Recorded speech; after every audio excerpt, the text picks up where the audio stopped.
necessarily have to go on till 4 o'clock.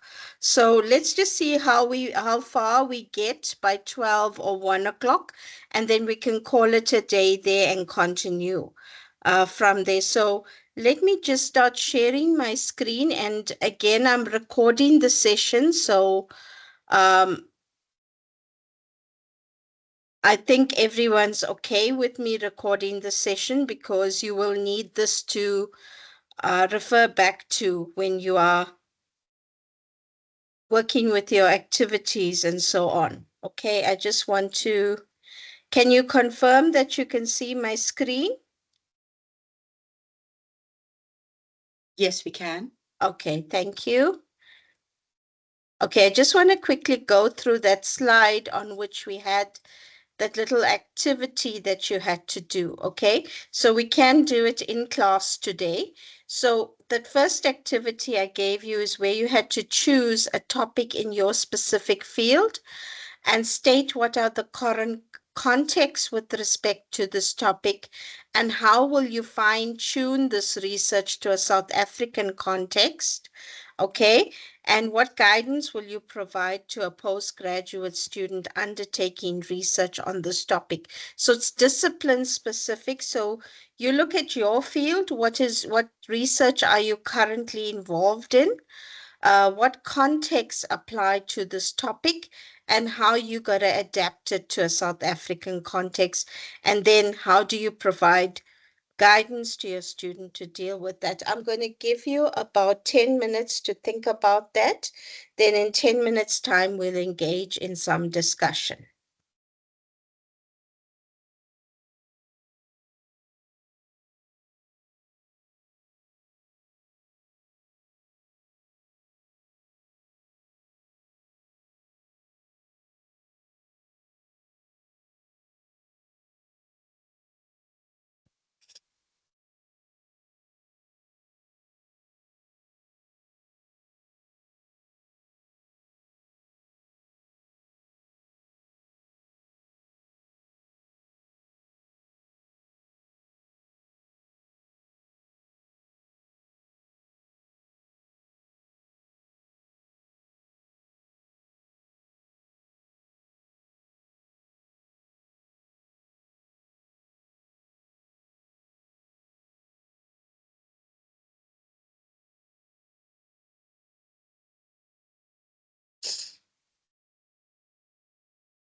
Okay, thank you. Your 10 minutes are up.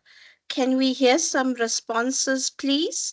And remember again, if you're not comfortable speaking, you can just type in your response on the chat box. Prof, can I give it a bash? Yeah, sure. Go ahead, Deveshri.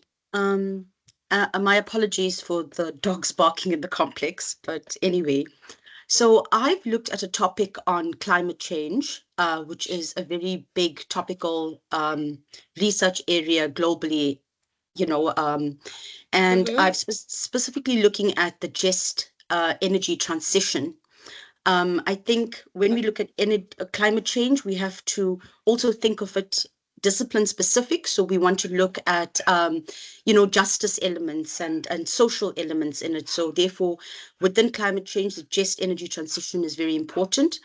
It has global consequences in terms of people's livelihoods and the way they're going to be living their lives in the future due to wildfires, storms, floods, droughts, etc.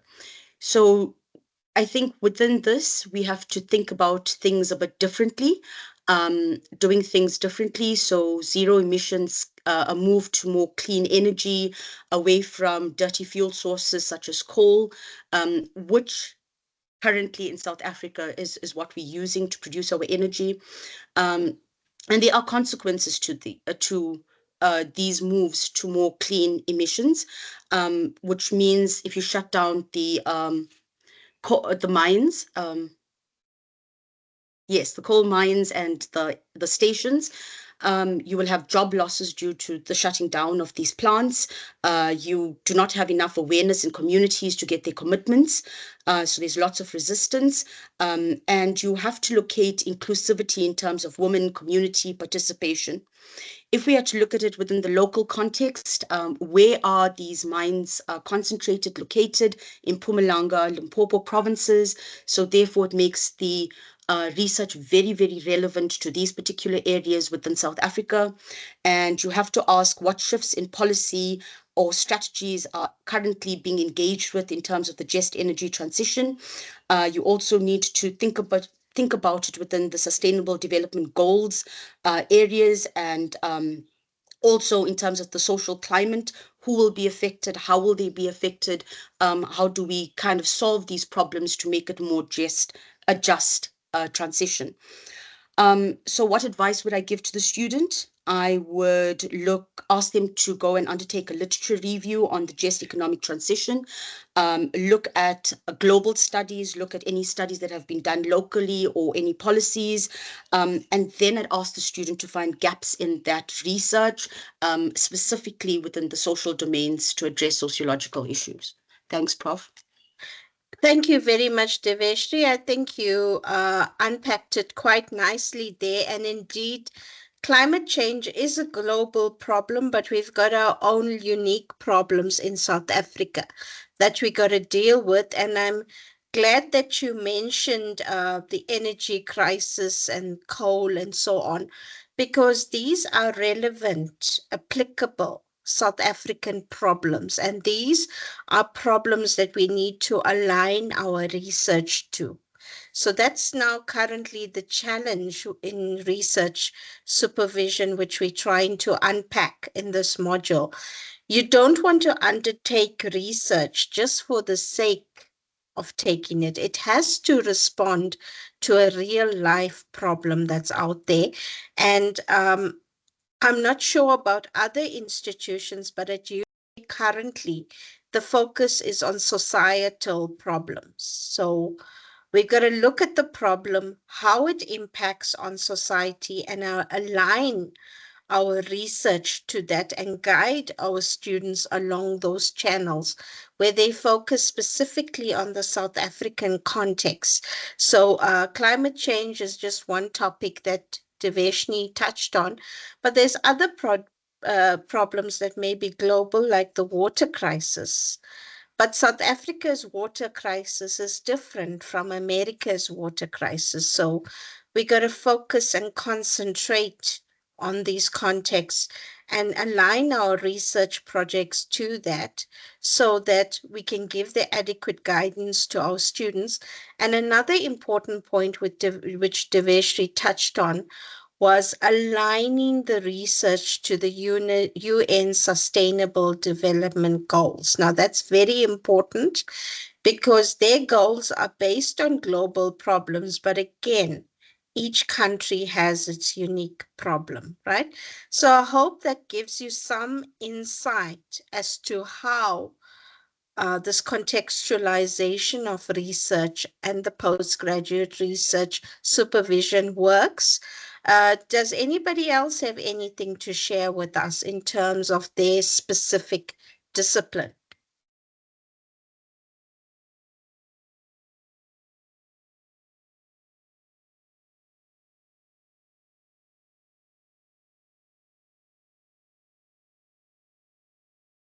Okay, but I would like you to just, sorry, Jackie, you have a response, and then Lindiwe as well. Let's give Jackie a chance first. Good morning, Prof, and everybody, my colleagues. I couldn't attend the first session, but I'm here. But I did listen to the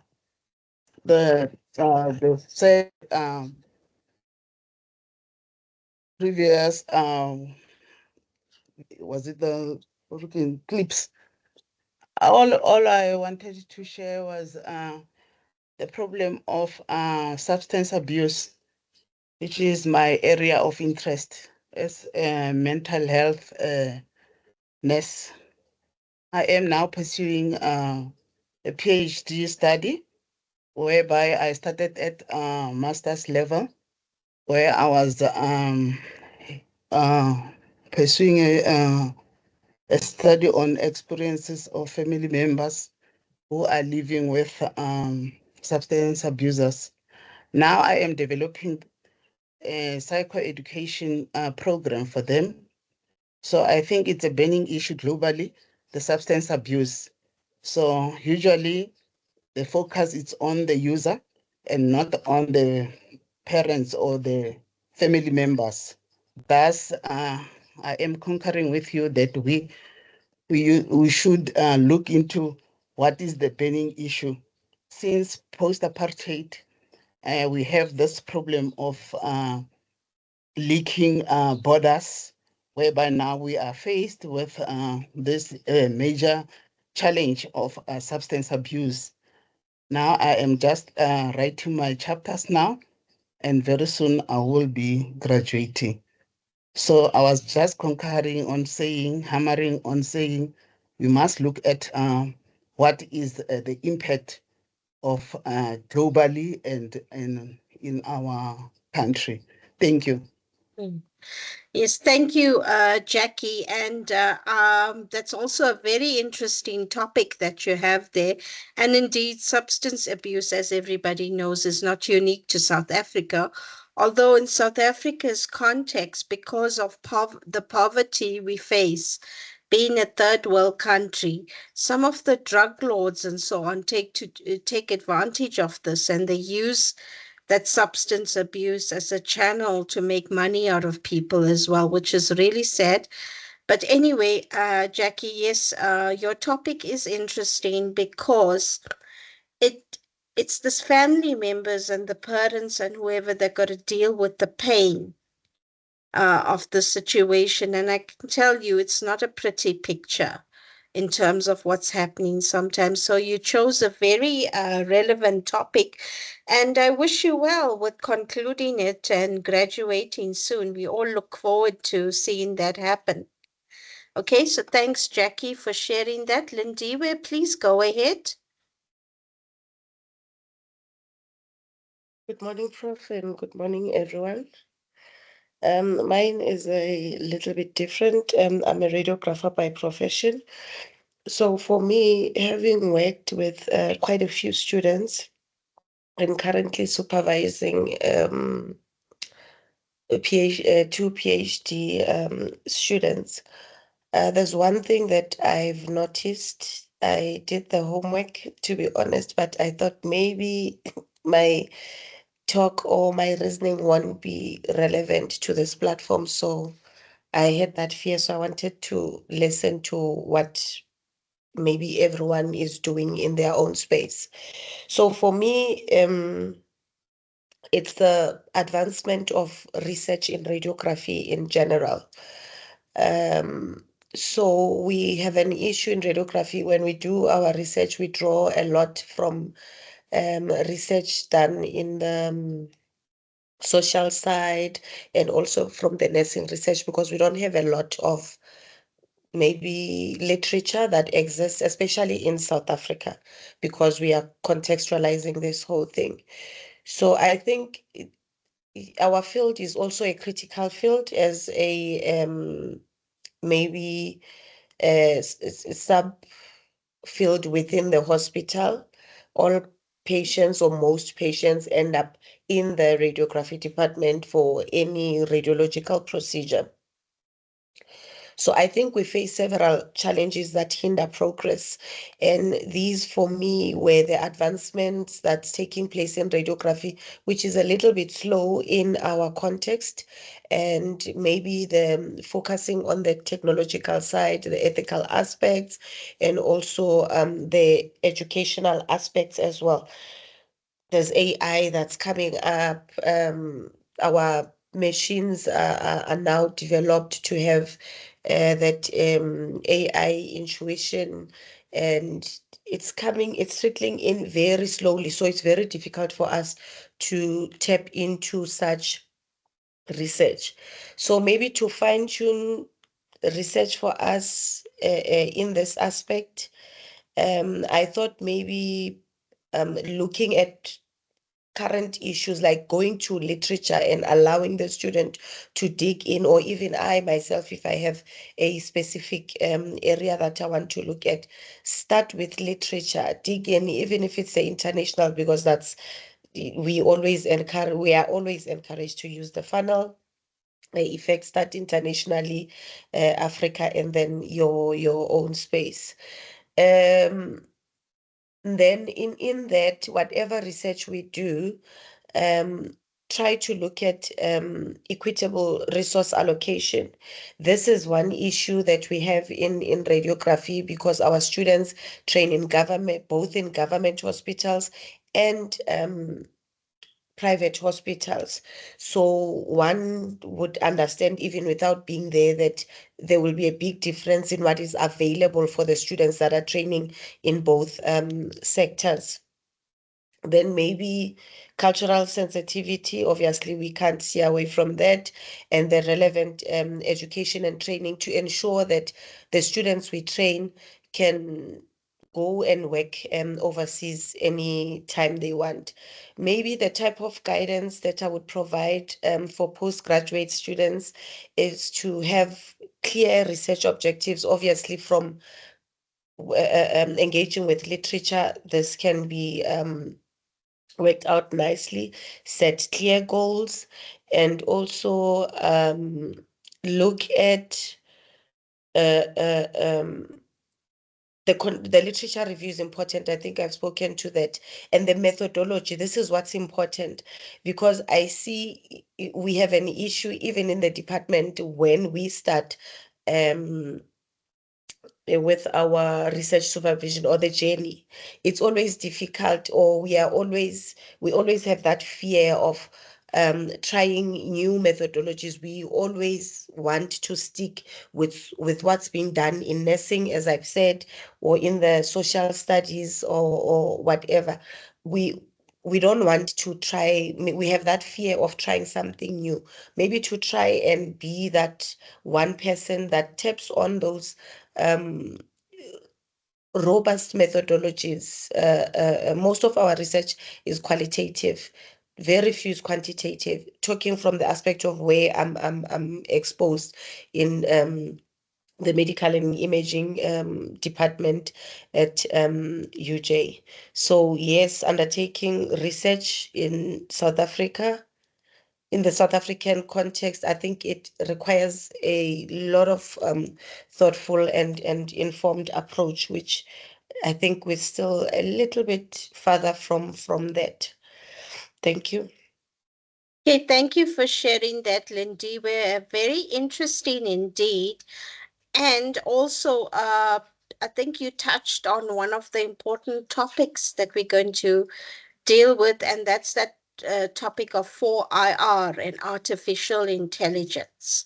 That is something that, in its own right, has become an emerging issue in research, where suddenly 10 years ago, no one knew about 4IR and artificial intelligence.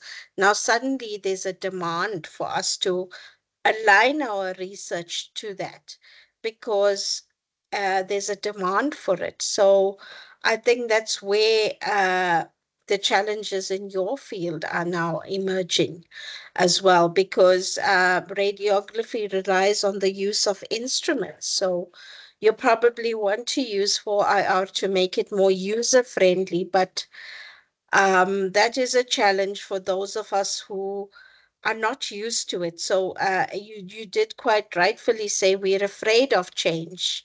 We are in our comfort zones, but yeah, that's what research entails. Things change and you have to adapt your research according to that. So thank you for sharing that, Lindy. Where I just want to share Sundika's response on the chat box.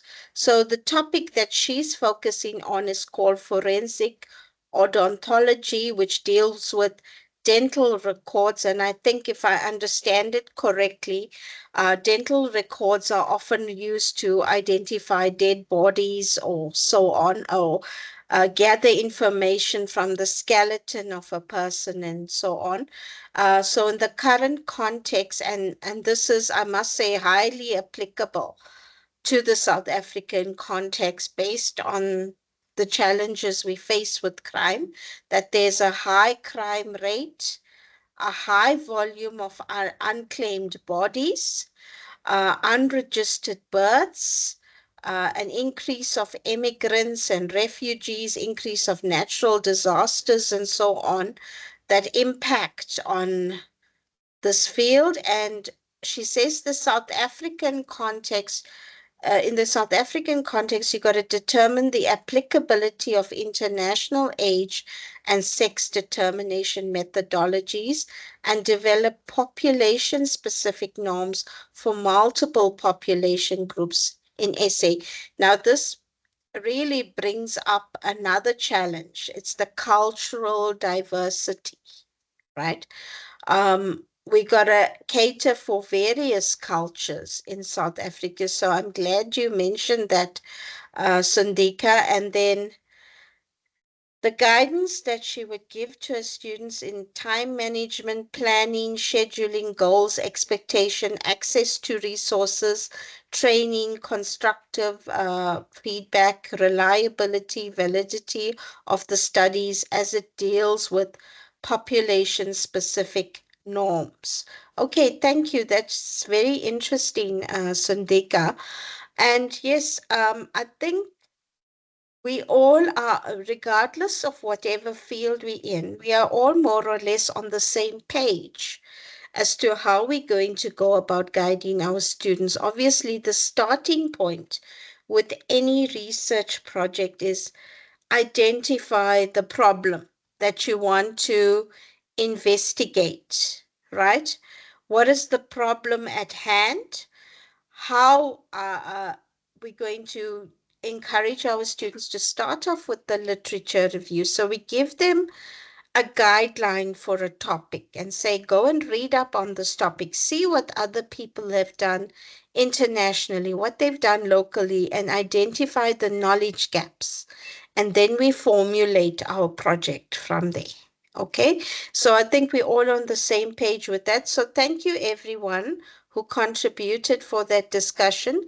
I hope that it gives us a better idea of where we are going with our research supervision and how we identify the challenges and deal with them. Deveshri, go ahead.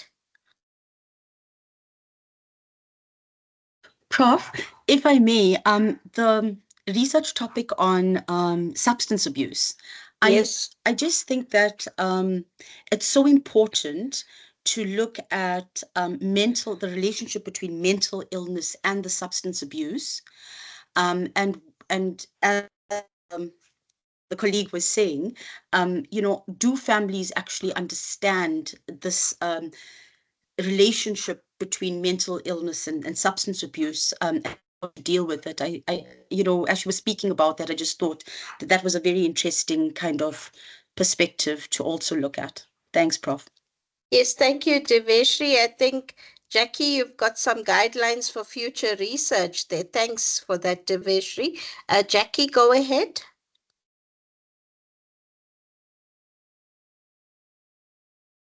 Thus, I have developing a psycho-educational program Okay, to support the family members. okay, That will, okay, yeah, yeah. Okay, so you are addressing that in your research as well. Okay, yes, thanks. Prof.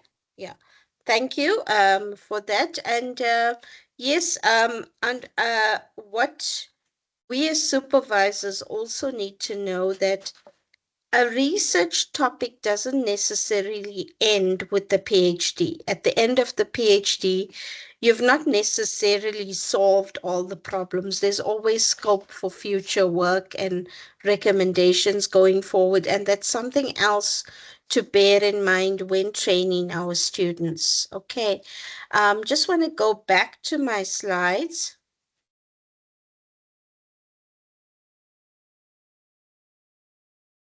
Okay, so that was the topic, the first piece of homework that you had on Thursday. So the second topic that I wanted us to look at is the statement that's been made and whether you agree with it and why. So I'm hoping we can have a bit of a class debate on this. So the statement states it is one thing to understand and analyze context, and it is another to contribute and be the change we want to see. Now, do you agree with the statement and why? You can also disagree with the statement and state why. So I'm going to give you another 10 minutes to think about that. So in 10 minutes time, around 9:46, we will engage some discussion around this. It will be interesting if some of you agree and some of you disagree, and let's see what kind of discussion we can come up with. Okay, so let's discuss that in 10 minutes time.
Okay, thank you. Your time is up.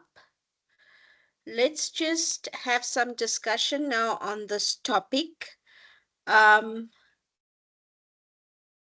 what are your thoughts? Do you agree with that statement and why, or do you disagree and why? Let me hear your thoughts.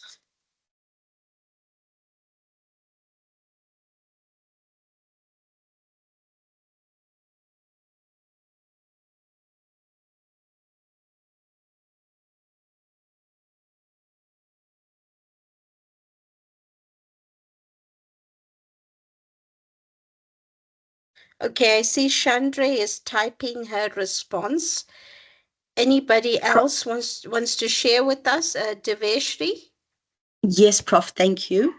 So I think it's so important to have, to be aligned with change, because what's the essence of our research if we can't be involved in problem solving? We need research for impact, and change really means progress. It means development. We want to understand the consequences of certain actions or phenomena. We want to understand people's perspectives or reactions to changes. We also want to make future predictions. And if we do not align ourselves with change, then um, you know, conducting research may even be futile. Thanks, Prof. Okay, thank you for sharing that. If I've read you correctly, you tend to disagree with that. You are saying we've got to adapt to the change. Okay, so am I correct in understanding you that way, Deveshri? Not really, Prof. I was actually aligning myself with in the debate to say that we do have to, that change is important. Context is important. Change is very important as well. Equally as Okay, important. all right. Okay, so thanks for that. Chandra says she agrees, even if it's the contribution or distribution of knowledge. Okay, I think the point that that statement is trying to make is that change is inevitable. It's there, but it's not so easy to adapt to that change. Lindiwe, do you want to go ahead? Yeah, I think, Prof, it will be very difficult to disagree with the statement because it's, for me, I will say I agree with the statement because we've done research and most of us are doing our PhDs or we have completed our PhDs. And in that journey, for me, I've learned that understanding and analyzing context, both those steps are important because they will provide the important insights for that particular topics into the challenges and opportunities within that given situation that you are looking at the time.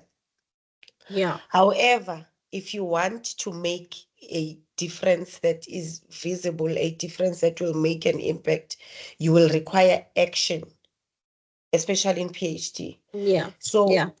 therefore, for me, understanding and analyzing a context, if you want to do that, you need to have an informed decision making, going back to literature, making sure you understand culture of that particular, like the different elements that encompass that particular context. Yes. So I think in essence, whilst when you analyze, you are actually creating a roadmap, which will later be followed by other people that come after you.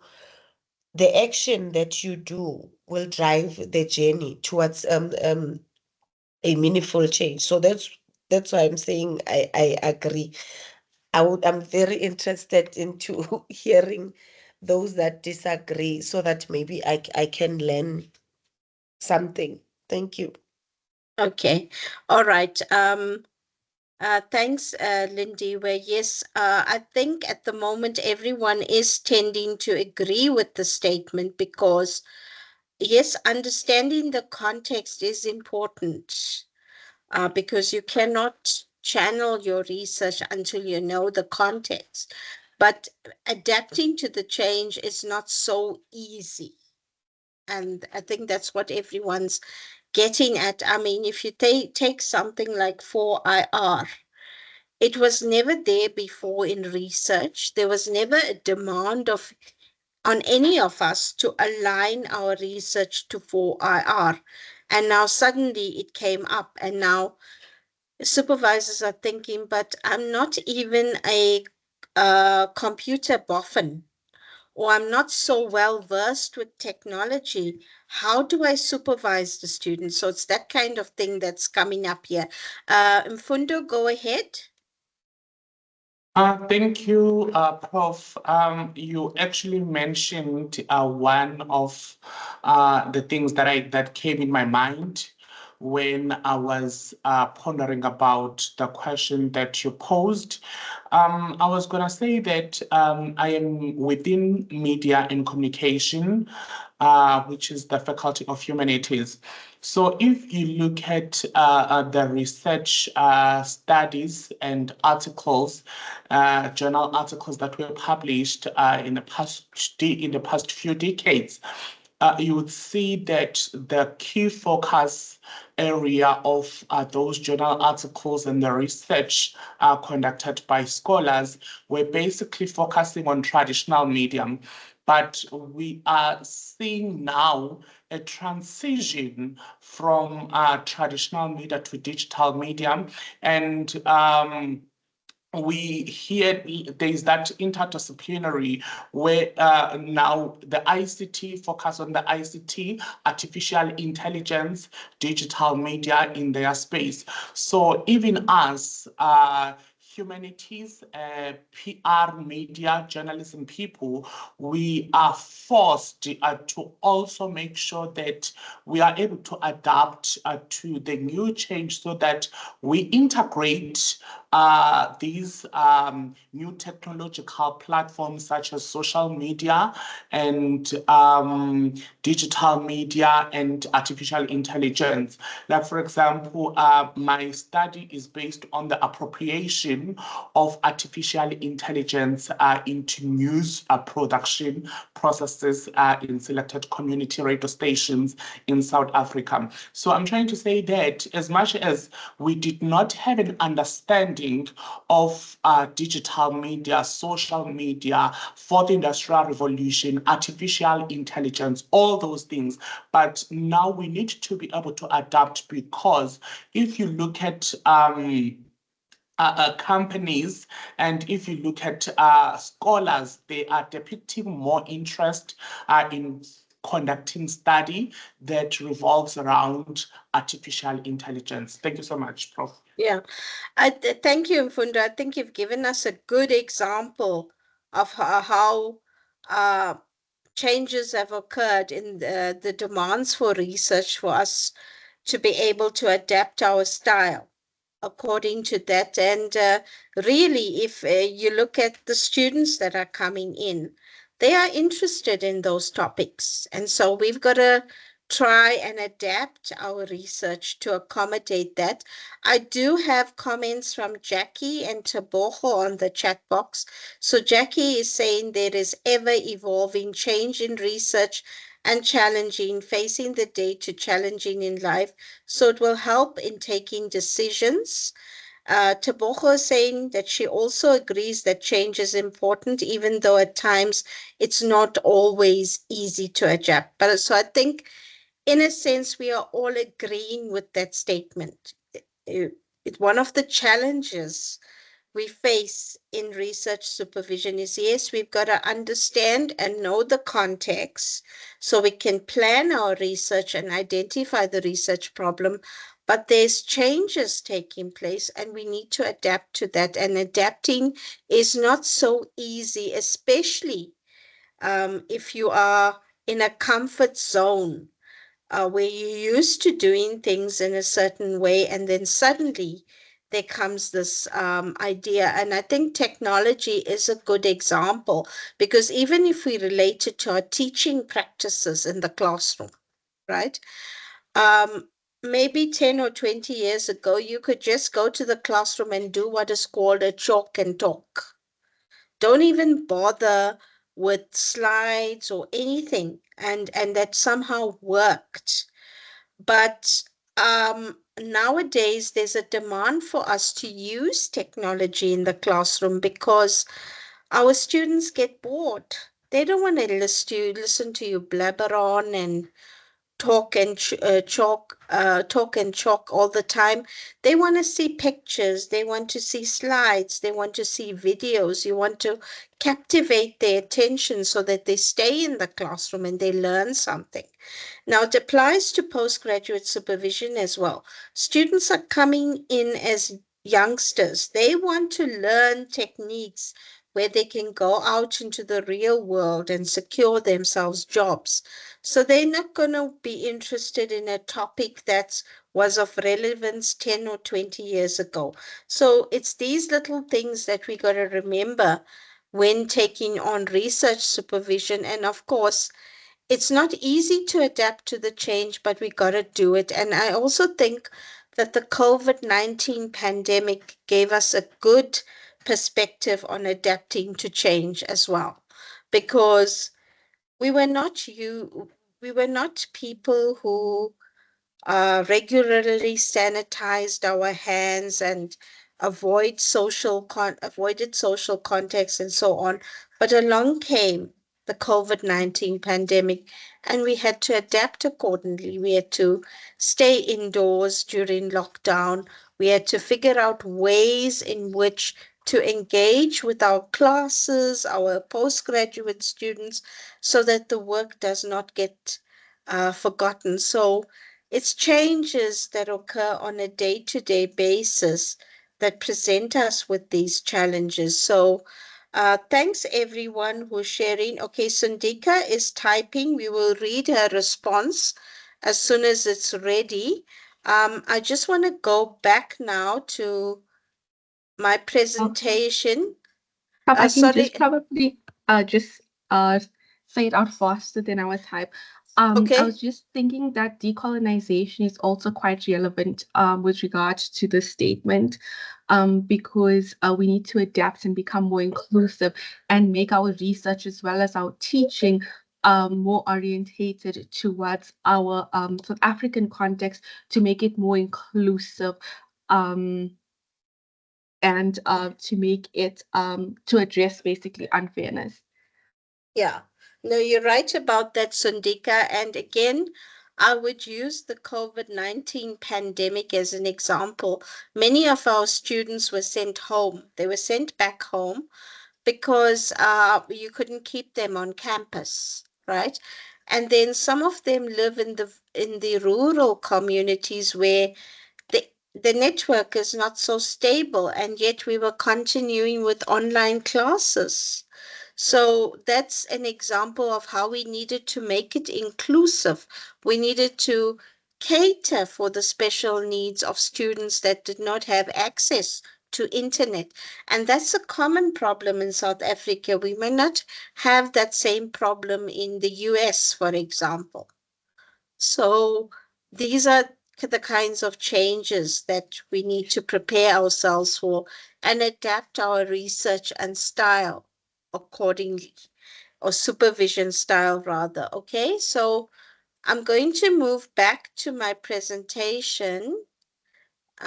So basically we've covered everything else on my slides. So I just want to end this and move on to my next presentation. So basically, we've dealt with the first part of, sorry, let me just get back to sharing again. Um,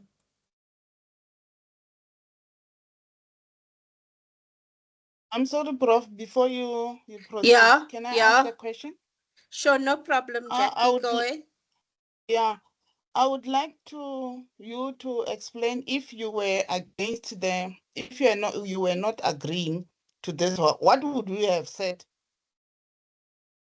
Well, to disagree with the statement, one would have probably said it's easy to adapt, and they would provide reasons as to why it's easy to adapt.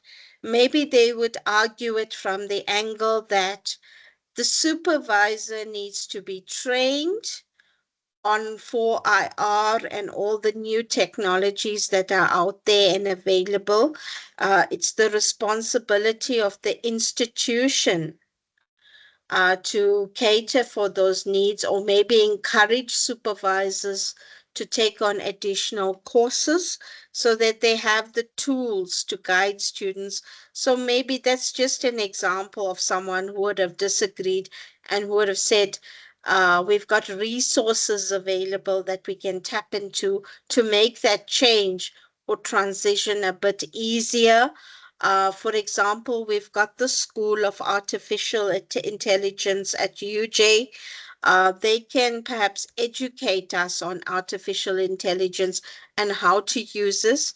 We've also got the Central Academic Technology Center at UJ, where they train you on how to use technology in the classroom and so on. So one would have argued it from that angle, perhaps. I hope that adequately answers you, Jackie. 100%. Thank you, Prof.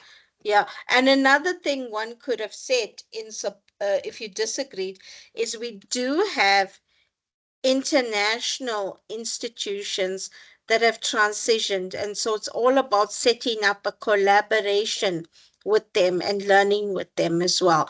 And it's going to touch on some of the topics that we're going to cover in the second part of Unit 1, which I'm coming to now. So basically, what we've dealt with so far is decolonization and cognitive justice, and how to define the context and adapt or your research according to that context.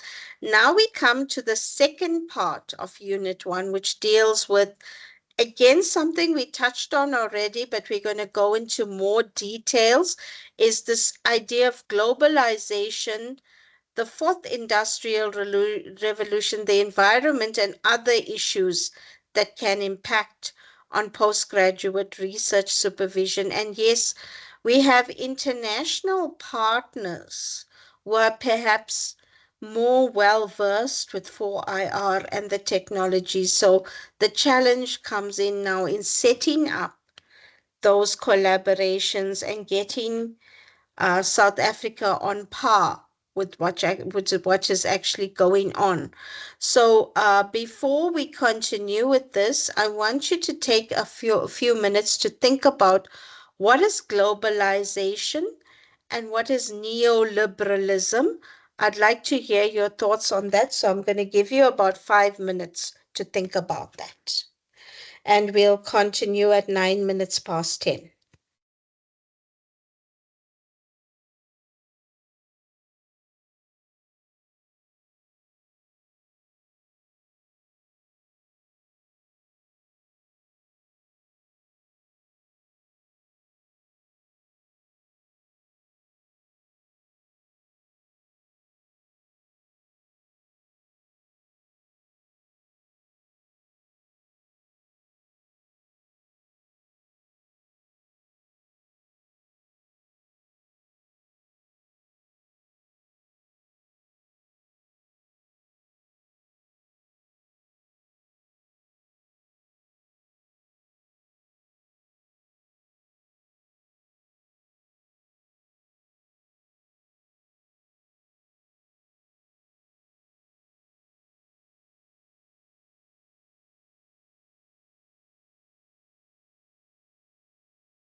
Okay, thank you. Let's have some discussion now on these two concepts. So let me just go back, sorry. Okay, so let me hear your thoughts on the two terms globalization and neoliberalism. What does it mean to you? Or what is your understanding of those terms? Let me hear that first.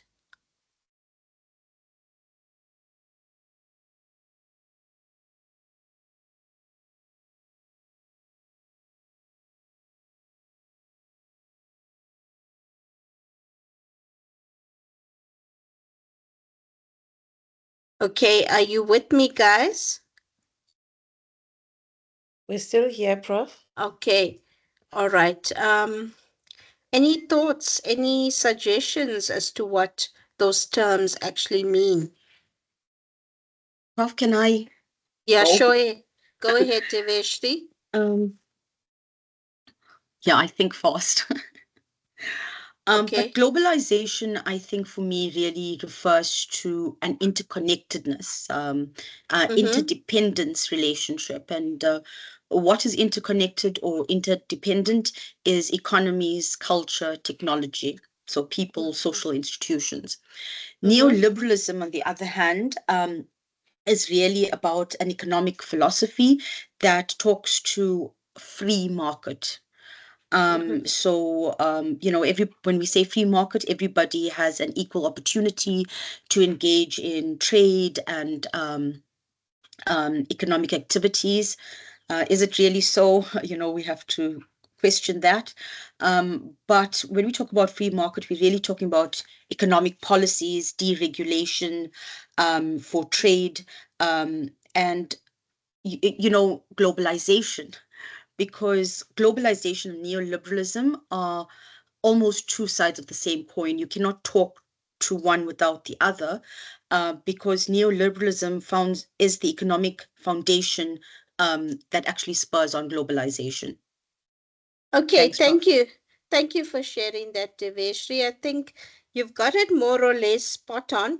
Now, what we need to do next is contextualize those definitions and what they actually mean in the context of postgraduate research supervision. Let's just hear Mfundo first because he had his hand up. Mfundo, yeah, go ahead. Sorry, Prof. Deveshni actually explained what I wanted to say, because Okay. I wanted to speak about globalization in terms of communications perspective. But she mentioned that the interconnection of the nation's economy through technology, transportation, economy, etc. And she explained the neoliberalism as that pertains the policy and the transferring of control of economic factors from public to private sector, if I can put it in that way. So if we break it into the context of research supervision, I think the globalization, we have seen a great improvement in South Africa with regard academics collaborating with scholars internationally through book chapters, conferences, and as well as co-publishing. And we have seen the partnership between South African universities and other universities and other international universities. And that's what I wanted to explain. Thank you. Okay. Okay, thanks. Thank you, Mfundo. So,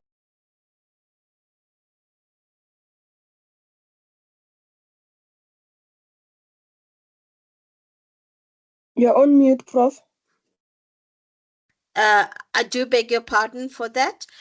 Thank you. I think we have some clear definitions now of what those terms mean, but to put it into the perspective of the conditions under which we supervise is something that we need to be a little bit more clear about. So I'm going to go back to my presentation.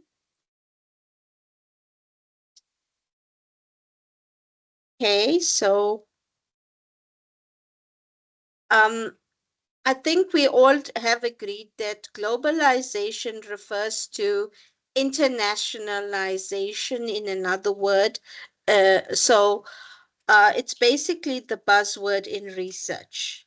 We don't want to work in silos, although our problems in our specific countries may be unique. We want to collaborate. We want to bring on board international partners. So, and also it's not just about training South African students. We also want to train international students, right? So that's the story about globalization. And if we can identify common problems and collaborate on that. That also helps. You'll often see the NRF calling for funding for bilateral, trilateral, and multilateral projects. Now, that's all about engaging in research on an international scale and international partners coming together to solve the same problem. Now, when it comes to neoliberalism, yes, it is a free market. And yes, it does to some extent basically involve politics, where the government is now spending less money and individuals are expected to control their own production in terms of the free market and free trading and so on. So the definitions you gave are correct. But what does this mean in the context of postgraduate research supervision? One can interpret it in different ways. The free market could mean now postgraduate studies is open to anyone who qualifies for it. So can you necessarily turn away a student who comes and says, I'm interested in a PhD or a master's, but can you take me on for a project? And it's easy to do that, but do we have the funding for the student? Do we have the resources for the students? And this is where I feel the government is not quite playing its role. We do get projects that are funded by DSI and so on, but not to such a big extent. It doesn't cater for everybody. And I think you will agree with me that we supervisors are now being faced with the challenge where we are asked to go out there and get our own funding, bring in external funds. Okay. So that is more the context into which I would say the free market is affecting us. Almost everyone who meets the criteria to engage in postgraduate studies is accepted by the university, but there's not enough money available. So therefore, it becomes a burden to supervisors to actually go out there and find the money to take on the students. So, yeah, so it stems from funding restrictions, and then there's the outsourcing of academia. If you don't necessarily have the expertise to guide the student, then you got to find an appropriate co-supervisor or even an international partner that will be able to provide the expertise and the resources to the students. So that's what I would call neoliberalism in the context of supervising a postgraduate student. And so I think we're in agreement. It has become a free market. A student's interested, they apply as long as they meet the minimum criteria. We are obliged to take them on, but unfortunately, we face challenges such as funding restrictions, and there's also social and political factors. There's suddenly a demand to take on more South African students, but are those South African students adequately equipped for postgraduate studies?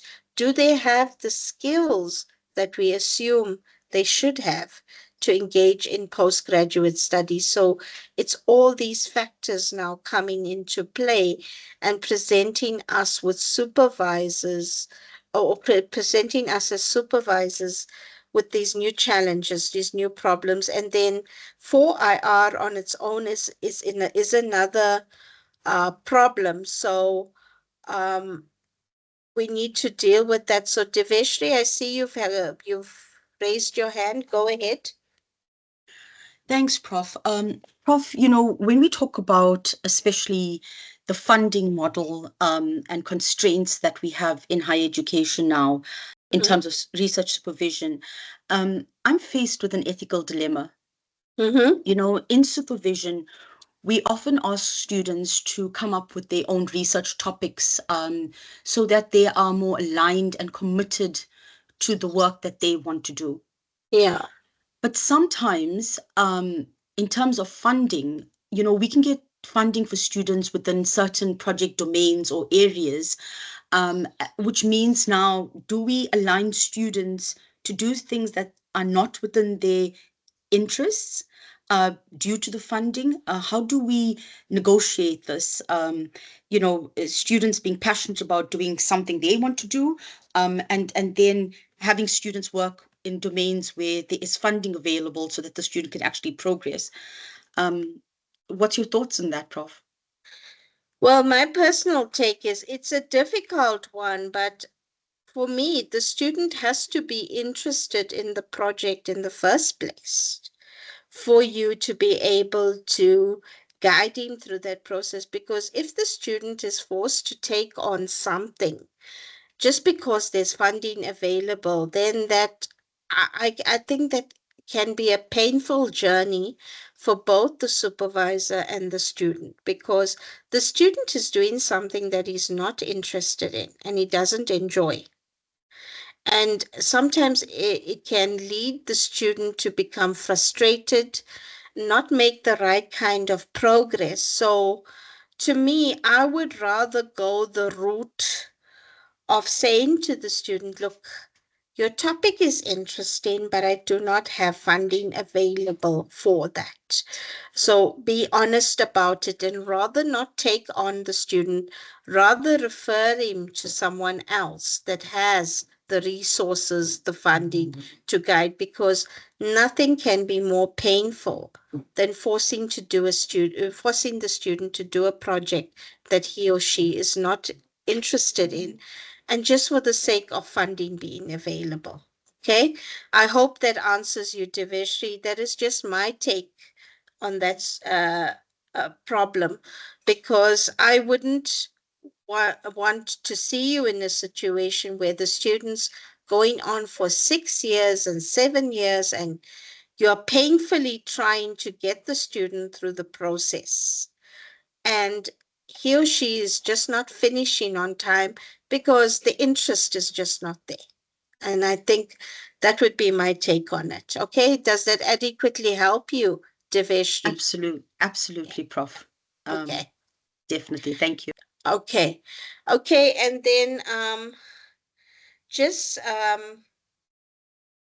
some topics you will come across in the readings that you will be doing or engaging in is this problem of research and knowledge production. There's the traditional European or American systems, and then there's the indigenous knowledge, and then the African knowledge system. So we need to critically look at the kind of research that we are engaging in. Are we decolonizing our research in the same way that we are meant to decolonize the curriculum? And what does this mean? And the most important thing is the student has to be interested in the project. They need to see the context or the relevance of the project in light of what the what challenges the local communities are facing. So that is where knowledge production can be a bit of a pain, is in terms of taking something that's maybe a global or an international problem and contextualizing it. So the knowledge can be universal, so it can be something that can benefit the whole world, right? Or it may be something that's unique to South Africa. So that's the painful task of knowledge production in terms of engaging in research. And it has to be scientific and authentic. And now the demands are being placed on us to make it local, indigenous, and contextualized. So if you go through your readings that have been recommended for this topic, you will come across all these concepts being touched on there, and the challenge to take a global problem and make it local or contextualized, and to make sure that that knowledge production is relevant to our society, right? So I want us to engage in some class discussion again. I want you to think about this question. What, in your opinion, are some of the challenges associated with globalization and neoliberalism in the context in which you supervised, or if you haven't supervised previously, um, related to your own research topic if you've been a student? So I want us to think about that for 10 minutes and then engage in some discussion. We will discuss it around 10:36. Okay.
Okay, thank you. Let's start engaging in some discussion on this topic.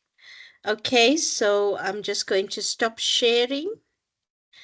Let me hear your thoughts on some of the challenges. Oh, I see Jackie has already put up a response on the chat box. She said globalization in research using the same resources like sharing Google on all other search engine is just one. And she wants to know, is she right? Well, it depends on how you use the resources.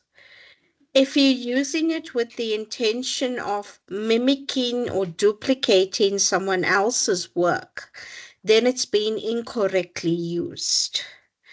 But if you're using it specifically to help you with a problem that you are trying to solve in your research, then it's not necessarily a challenge. So it's how you use it. Google is available to everyone, but you got to be careful how you use it. I hope that helps you, Jackie, in terms of the answer. Um, any other comments of some challenges that you face with globalization and neoliberalism?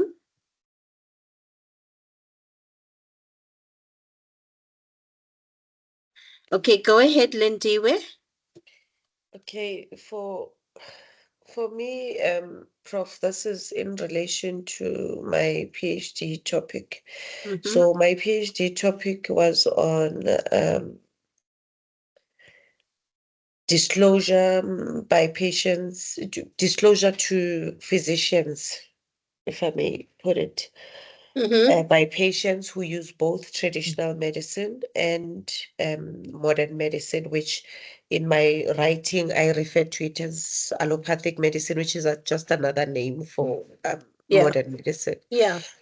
So yeah, it's the topic. It's not a nice topic that I chose, but I chose it for a reason, being that these patients, it's not easy for them to disclose to their doctors because their doctors are more familiar with what they've learned Mm-hmm. about, that they are qualified to um, provide them help with. So, in this sense, for me, uh, uh, integrating traditional medicine and modern medicine research has a lot of challenges. One, globalization, like the question that you've posed for us, I think on top of the list would have to be the epistemological conflicts. This emanating from the different philosophies or the nature of the philosophy, um, which limits human knowledge. So Mm-hmm. because there's not enough information, I think we all know that there's always a discussion. If you're in an argument about the use of traditional medicine, it's always about regulation. It's not regulated. There's not enough scientific knowledge, but these people are not given an opportunity. But besides that, the patients have the right to disclose. But the problem is Yes. that when they disclose, then they are judged in that particular time. They will never disclose again.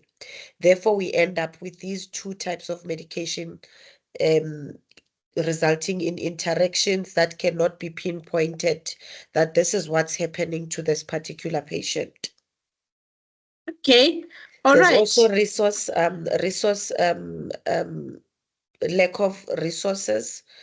Also, what's the name? Funding. If you want to ask me, I know if you want to embark on such research. In terms of the neo liberalism, maybe the other one wins almost all the time, the modern medicine, I mean, because of the pharmaceutical industry Mm-hmm. influence.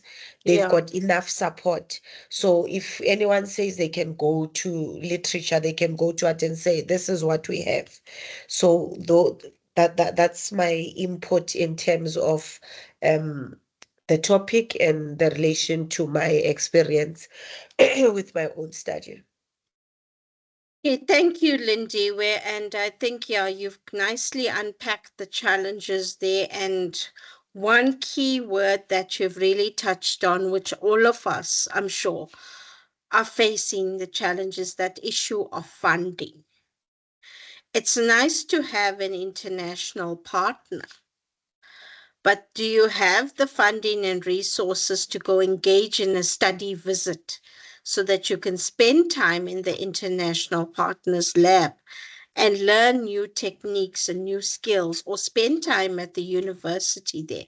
So that is what we are getting at here. We expected to supervise students. We expect to have this international collaboration. But now, do we always have the resources to go ahead with this? And yes, there is this demand to engage in new research to fill up the knowledge gaps and to accommodate the free market to some extent. But do we have, again, the resources and the funding to do that? So you speak to almost every supervisor nowadays, and they will tell you the biggest problem that they face when they take on postgraduate students and even commit to projects is that issue of funding. Unless you secure yourself a multilateral or a bilateral grant, which takes care of all these issues, it's very difficult to engage in globalization. And it's also difficult to engage in these projects where the student is involved now, let's say within a project where you are the main supervisor and the co-supervisor is based somewhere internationally. Yes, we have tools where you can do video conferencing and online meetings, but is that really enough? So it's things like that that we need to unpack. When we look at the challenges associated with this topic of globalization and neoliberalism. So I want to move on from there. So um, basically, we just unpacked some of the challenges associated with neoliberalism and also globalization.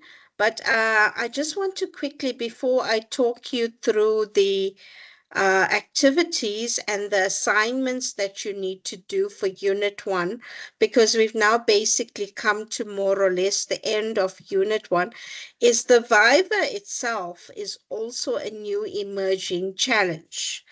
Because you may nominate international, and for the PhD student, the requirement is you've got to have at least one international external examiner.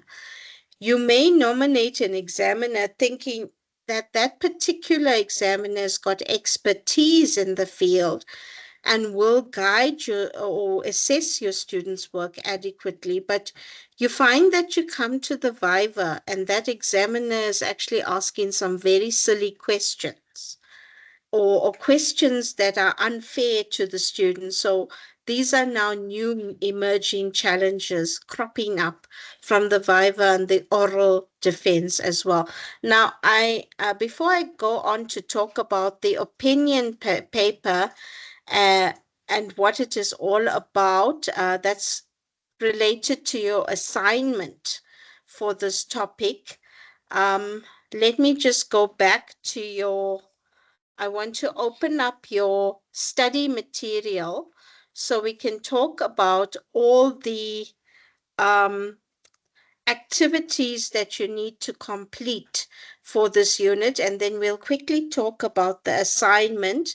And then what I'll do is I'll give you a short comfort break and we'll get started with Unit 2. Okay, so let's just quickly share that screen with you. Okay, I'm assuming all of you now have access to this on Moodle, so you'll be able to access the information there. I just want to quickly go through the different, okay, activity one is, or that introductory activity is something we've done before. So it's not really that important. Let me just quickly scroll down and see. Yes, there's 5 activities that need to be completed for that section, but activity 1.1 is the introductory stuff, which I'm not going to really assess, but you're welcome to introduce yourselves. I think most of you know each other. It's just Sundika who's new in this group, but she introduced herself on Thursday. But you can still, you're still welcome to introduce yourselves on the online platform, but that's not an activity that will be assessed. I just want to talk you through the other activities and then the opinion paper that you need to produce.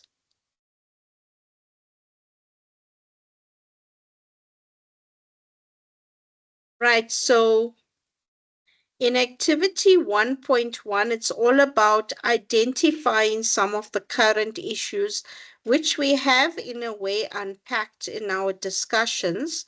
So they give what this topic is it's highly contextualized. So it says they consider the recent or current COVID-19 crisis in the world and how it may impact research. Now, I agree it's something of the past now. It happened 4 years ago and we're moving away from it, but it did present research and research supervision with some challenges. So I want you in the context of that to think about what were the current and emerging issues back then. You may have found that somehow maybe you had to even adapt your research according to that. Answer the question of whether it was business as usual. What were the priorities for you? What did you have control over? Where did you start? What did you do there? So it's past tense, not present tense. But yes, it's something that did impact on research supervision and on students and the output and so on. So you can comment on that here. Now, some of you may not have been supervisors back then. You may have been doing your own research. So you're welcome to comment on how it affected your own research, right? And what the second part of the activity requires you to do is to consider your answers to the questions above and show how they relate to each other, support that with relevant references or scientific reports, and make practical recommendations where necessary, right? And then you're also given the freedom of drawing a mind map based on all these problems that you're having. So it's quite a detailed activity where you're going to answer questions and draw a mind map based on those answers to that question. So you consider your answers and draw the mind map. Well, you can do it manually by hand and scan it and post it, or you can actually just draw it out using any appropriate software that you have available. Either way is fine. So I want to see your answers to the questions and how you construct your mind map, showing how they relate to each other, including the scientific reports, the practical recommendations, and so on. And you have done mind maps in the previous module, so you know how it works, but an example of a mind map is given to you in the activity. Then in activity 1.3, you are expected to write a reading response and encouraged to make that part of your journal entries. There's 2 references that you are directed to there. That's Mbembe and Mamdani. and then you're going to write a 2-page reading response on the 2 readings. So we did go through the reading responses last semester and how to go about writing them. So it's basically what you've learned from those 2 references, whether you agree or disagree and why. So it's a 2-page reading response there on those 2 references. That's activity 1.3. Then if we move on, activity 1.4 looks more at the problem of knowledge and the world view, the global perspective. So you're going to consider some of the readings provided and think about how you're going to answer the following questions. What is the role of indigenous knowledge in supervision? What possible reasons are there for greater inclusion of knowledge systems and ways in which we conduct research? What is the knowledge problem in research and what is the need for the development of multiple knowledges? So you're going to refer to your readings and, and come up with answers to that. Now, the topic of multiple knowledges is important because that touches on something that we're going to talk about later, and that's knowledge plurality. Okay, so that is then your activity 1.3. Then if we scroll down, did I miss activity 1.4? Let me just check quickly because I think sorry, this was 1.4, the knowledge problem. I just want to check if I discussed activity 1.3 with you. Okay, activity 1.3 was the reading response. Sorry, so we did discuss that. And 1.4 is the one on answering this question. So there's 1.2, 1.3, and 1.4 from the first part of Unit 1. Then when we come to activity 1.5, where we're looking at globalization, the fourth industrial revolution, and so on, you're going to identify one of the readings that actually adequately covers the topics of globalization, the fourth industrial revolution, the environment, and any current issues of the 21st century. You're going to consider the implication of each of these issues on postgraduate research supervision, and then draw a mind map showing each issue's implication for supervision practices, how they relate to each other, cite your references and some possible practical recommendations, right? So there's 2 mind maps that have to be submitted, and in total you have 4 activities. Sorry, I correct what I said the other day. It's 4 activities, each carrying 5 marks, which make up your 20 marks for the activities. Okay, any questions about the activities before I move on to the assignment that you need to do? Any questions about the activities?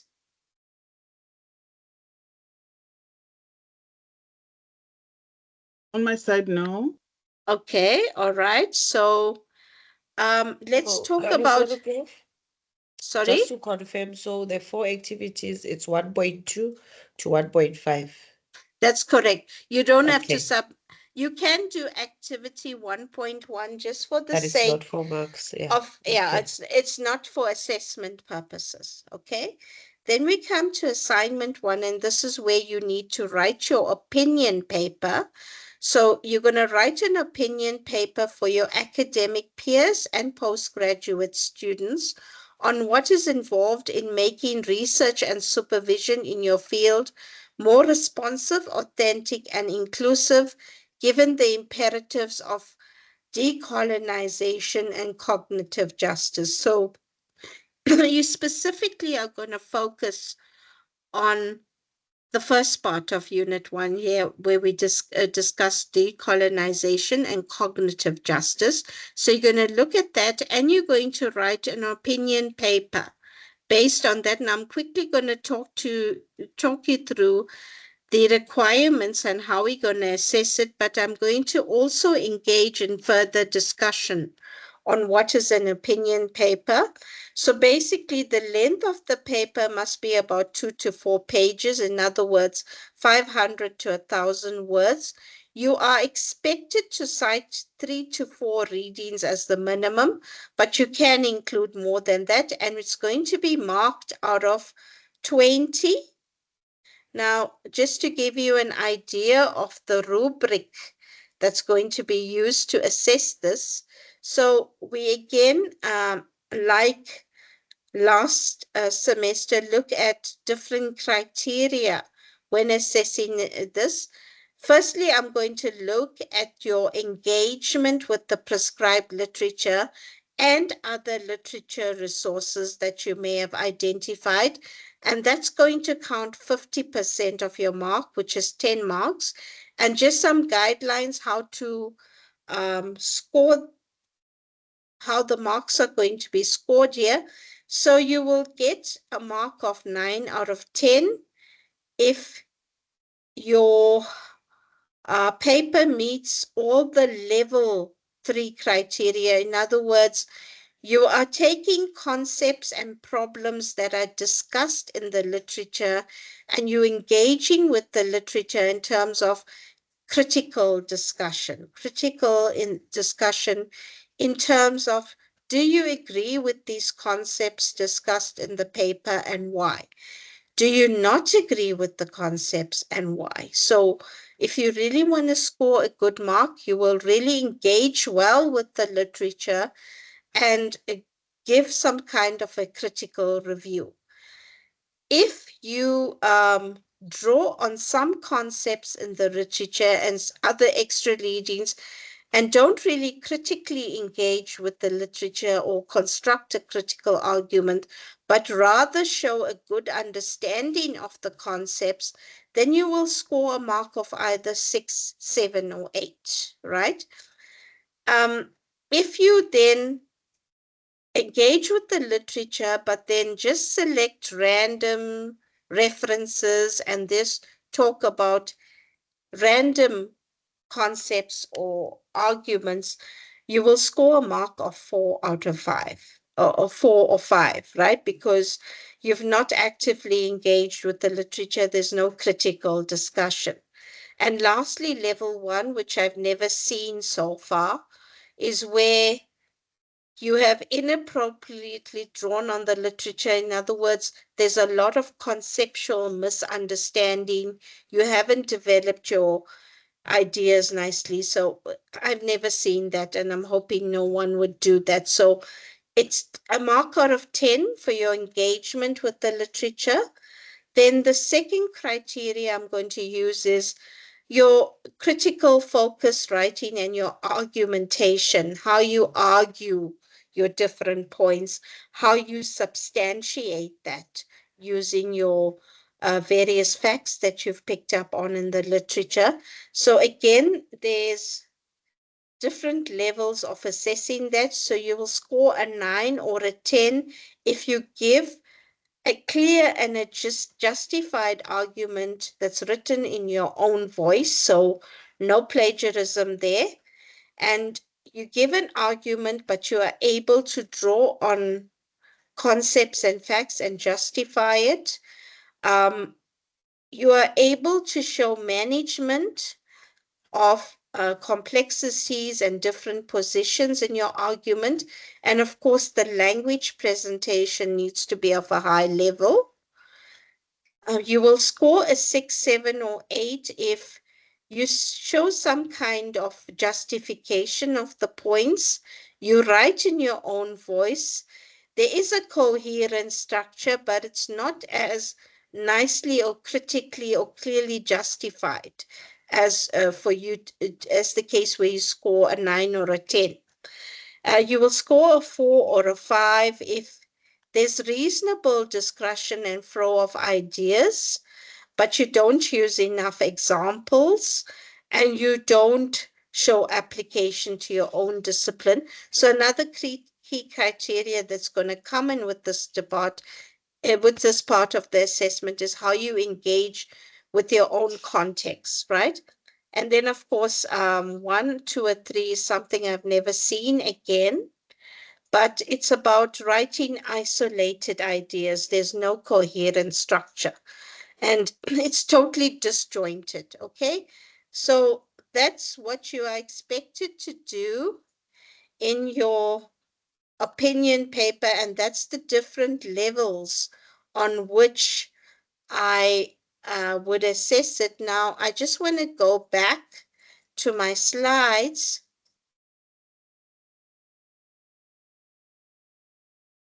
Okay, so I just want to quickly talk about an opinion paper so that it gives you some kind of guidelines as to how to write the opinion paper. Because it's an opinion, it can be based on your personal thoughts, beliefs, or discussion, but you've got to be very, very good at convincing the reader of your view. In other words, you must really convince your reader that what you are saying is justified. And by the end of reading your paper, the reader must be convinced that you are right. You can support your claims with facts such as statistics or examples or research that has been conducted. But remember that although you are expressing your personal opinion, you're still engaging in a scholarly conversation with the reader.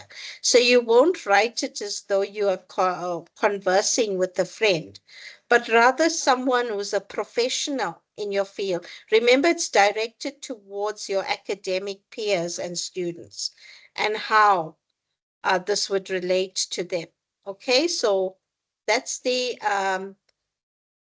basically the how the facts about an opinion paper, and then some tips for how you go about writing your opinion paper. You're going to identify themes or trends or patterns that you've discovered whilst reading the literature and organize them. So this will help you to come up with a logical construction. You may identify controversies in the literature, which you would want to identify and explain, but try and contextualize it to your topic.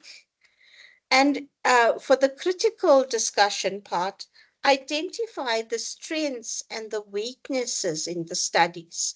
So it's like you're doing a literature review as well, and identify aspects of the topic that need further research in your opinion paper. So that's just some guidelines on how to construct your arguments. And then I'm just giving you an example of where you give an opinion, then you substantiate it with the reason and you support it with some detail. So that's how you got to construct your argument. Give your personal opinion by all means, but support it with the reason and give more details regarding the support. So we're just taking the topic of dogs because it's something that applies to everyone. I think most of you have dogs, or even if you don't, your neighbors probably do. And the opinion is that dogs make great pets, right? That's your opinion.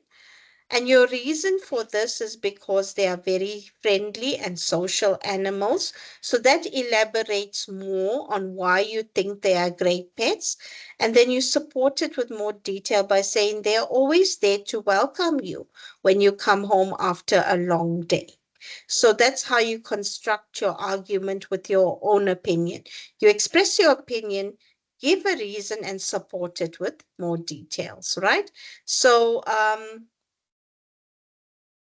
this is just now giving you more details. I've spoken to you about the case where you're expressing an opinion on dogs.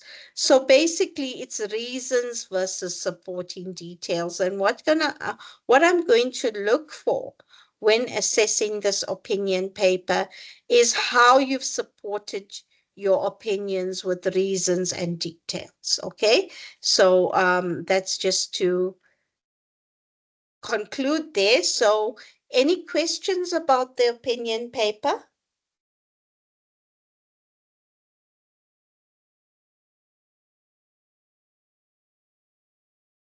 Okay, so let me just stop sharing there. So we've gone on for more than 2 hours as now. So I want to give you, shall I give you a 20-minute comfort break?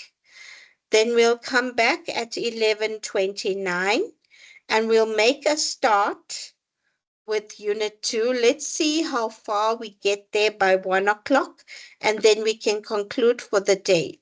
Are you all okay with this? Perfect. Okay. Perfect, Prof. Okay, so let's rather make it 11:30. So 20-minute break and we'll meet back at 11:30. Okay?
Okay, thank you, everyone. I hope everyone is back from the break. It wasn't much of a break, but hopefully it helped you gather your composure. Um, and then we can get started. So, just to update Gabriel, who's joined us, we're done with Unit 1. I've discussed all the assessments and whatever needs to be done for Unit 1. So I trust you will catch up on the recording. And now I want to make a start with Unit 2. But before I do that, I just want to remind everyone that all activities and all assignments for each unit are due on the 7th of September. However, sorry, not 7th of September. Sorry, Chandra, just remind me again, it's 2nd of September, isn't it? Yes, 2nd of September. But please, yeah, just to clarify, it's all assignments and units for each section are due on the 2nd of September. But please, if you can get them done now and out of the way, it will make things easier for you in that you have less to worry about. And also it makes it easier for me because then I can start assessing them as well. So please, I want to encourage you to work on those activities and assignments as soon as possible. Now let's get started with Unit 2. So I'm going to be sharing my screen again. Okay, so in unit 2, what's actually happening is we're taking the challenges that we are or we have identified in unit 1 and looking how that impacts on the research that we engage in, the qualification frameworks and forms that we offer, and our supervision practices. So we've identified all or some of the major challenges. We can possibly add on to that list as we go along. But basically, we're going to see now how does it direct the research that we engage in, the qualifications that we offer, and our supervision practices. So basically, we're going to take all these challenges related to decolonization and cognitive justice and globalization and neoliberalism, which are the broad categories into which we can put all the various issues that we've discussed, and look at how it impacts on certain qualifications. And specifically, we're going to look at how this is given or paved the way for the needs of new forms of the doctoral qualification, which is quite interesting as well, right? Now, some of the questions that we need to guide us as we move along, looking at how to adapt our research, our qualifications, and the supervision practices is and specifically, we're focusing on the PhD here, but it doesn't necessarily mean that it doesn't apply to the master's qualification as well. So when we're looking at the PhD qualification, we're looking at thesis production, the process and the product, and what are some of the key concerns. And this relates to what is actually a good PhD? What is the quality of what you want to put out there as a PhD graduate? How much of that PhD can be outsourced or sent out into the real world? Are there any new forms of this particular postgraduate qualification that we can look into to make sure that our graduates are equipped with the right kind of needs? And then we're going to look at the issues and the context of research, which we unpacked in Unit 1, and which of these do these new qualifications actually address or respond to? And what are some of the challenges and opportunities that arise from offering these new qualifications? What teaching and learning strategies do we need to support our postgraduate students and even supervisors in adapting to these new forms of qualification.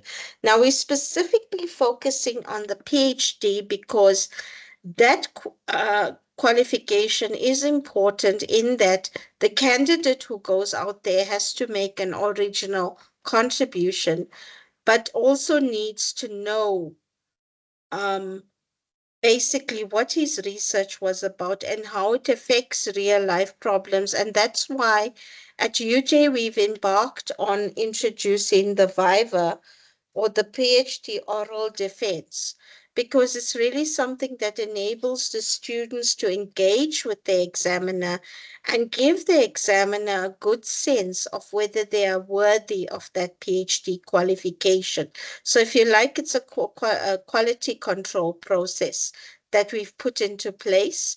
And remember that with the traditional examination, the examiner only gets the thesis, which can be written by just about anybody. The supervisor can sometimes write it for the student, or the student can even get someone else to write for them.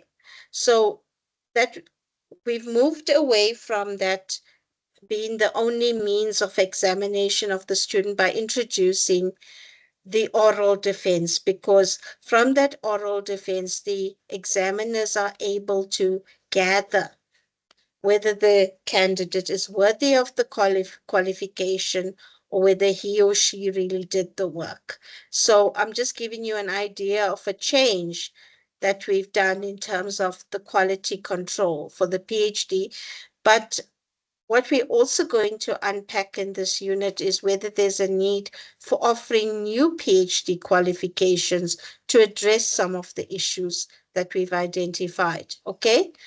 So there's changing conceptions of research. If we look at the problems with decolonization and cognitive justice, there's changing conceptions of research and its importance. There may have been a time where a university could function without any research activities, right? Maybe its primary focus was just to train and teach and confer undergraduate qualifications. But now, as time progressed, the Department of Education started making demands on more PhD graduates, the production of research output. So it's something that now has extreme importance in research or university institutions, and supervisors or academic colleagues that are applying for promotion know that this is an important criteria that's used to decide on your promotion. How many students have you supervised to completion? How many papers have you published? How many conference presentations have you done? And so on, right? And then so there's a changing role and identity of the universities. That's the what we call the gatekeeping role as to what is considered to be valuable knowledge, right? So there has to be some sort of quality control process in place. Yes, we are engaging in research. Yes, we are producing graduates, right? But is the quality right? Are we doing it just for the sake of it, or are we really producing individuals that are going out into the real world with valuable knowledge that can solve real problems? Then we've spoken about the funding regimes. The department is not, or the Department of Education and also the government is not providing enough funding for us to train postgraduate students. It's now become uh, a bit of a strain on the supervisor to find the funding, right? And then there's the university's role in the production of knowledge as well. What role do we actually play in the knowledge that we produce? Is it relevant? Is it applicable to what's really happening in society, right? Then there's this idea of internationalization, which we unpacked. And that's where we've got to work with international partners. Do we have the funding and the resources to do that? When international students come to us for postgraduate studies, are they getting what they need? And then there's this whole idea of massification or mass production. We are producing a lot of PhD graduates, but are they employable? Are they getting jobs upon completion, for example? And then there's also that the demand on us in that we don't just produce knowledge that's published in a paper or a book that's forgotten about. We now need to commercialize that research and generate an income for the university. So there's a lot of new emerging issues based on this whole idea of decolonization and cognitive justice, right? And then there's also the way in which universities are managed. Are they looking at accountability, productivity, and quality? And I think those of you who are based at UJ will agree sometimes the emphasis is more on quantity rather than quality. They just want to see more and more papers published, but whether it's really having a quality or an impact is is sometimes ignored. For example, a colleague may publish less papers than another colleague, but can have a higher H index and be a more highly cited researcher based on what he or she is publishing, as opposed to someone that's publishing 200 or 300 papers, but it's not having the same impact. So the management issue is something that has arisen as well. And then there's also challenges in the places and the modes of knowledge production. This relates back on what we discussed on globalization. It's good to have an international partner, but do we have the funding to send our students to work with the international partner at the university and gain new knowledge and skills? And then there's this drive for transformation or decolonization and so on. But are academic staff adequately equipped to handle that? You've graduated with a PhD with knowledge in your specific field. How do you now handle that to accommodate decolonization in the way in which you supervise, right? And then there's challenge to, I would say this also relates back to quality, the superiority of knowledge production benchmarks against what's happening internationally. So is the knowledge that we are producing in South Africa judged on the same scale internationally?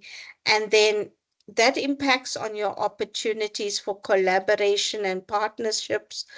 And also this idea that engaging in research, supervision of research, and producing the publication is a means of income generation. I mean, we do get subsidized by the government for the number of papers published and the number of graduates produced. And one challenge that arises from there is that sometimes if your student does not complete in the minimum time, then that can actually impact on the subsidy and also the quality in supervision. Are our academic staff adequately qualified to supervise our students and so on? Right, so looking at the African context specifically, there's now the demand that we want tens of thousands more PhDs, and we've identified the following reasons as reasons for why we want that to produce so many PhDs. There are professors that are retiring and leaving. So we need to replace them with younger staff. that can take over. We also want to expand the higher education sector because the more PhD graduates you have, the more academic staff you can employ, and so on. And these staff are going to be key in training our postgraduate students. It's also to more or less engage in um, increased research and to generate higher skills and so on. Sorry, I'm just going to ask you guys to excuse me for 5 minutes. I've got a knock on my door. Sorry about that interruption. So just give me 5 minutes. I hope that's okay with everyone.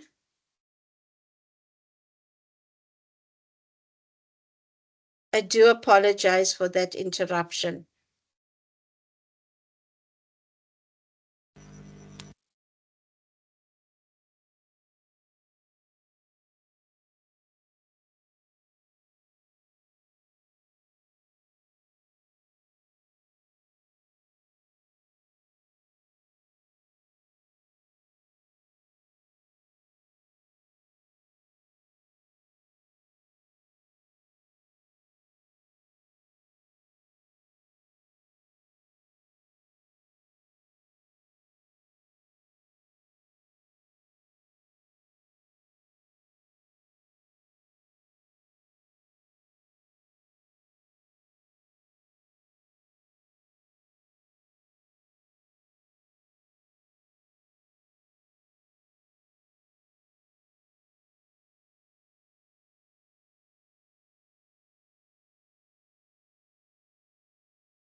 Okay, sorry about that. I once again apologize for that interruption.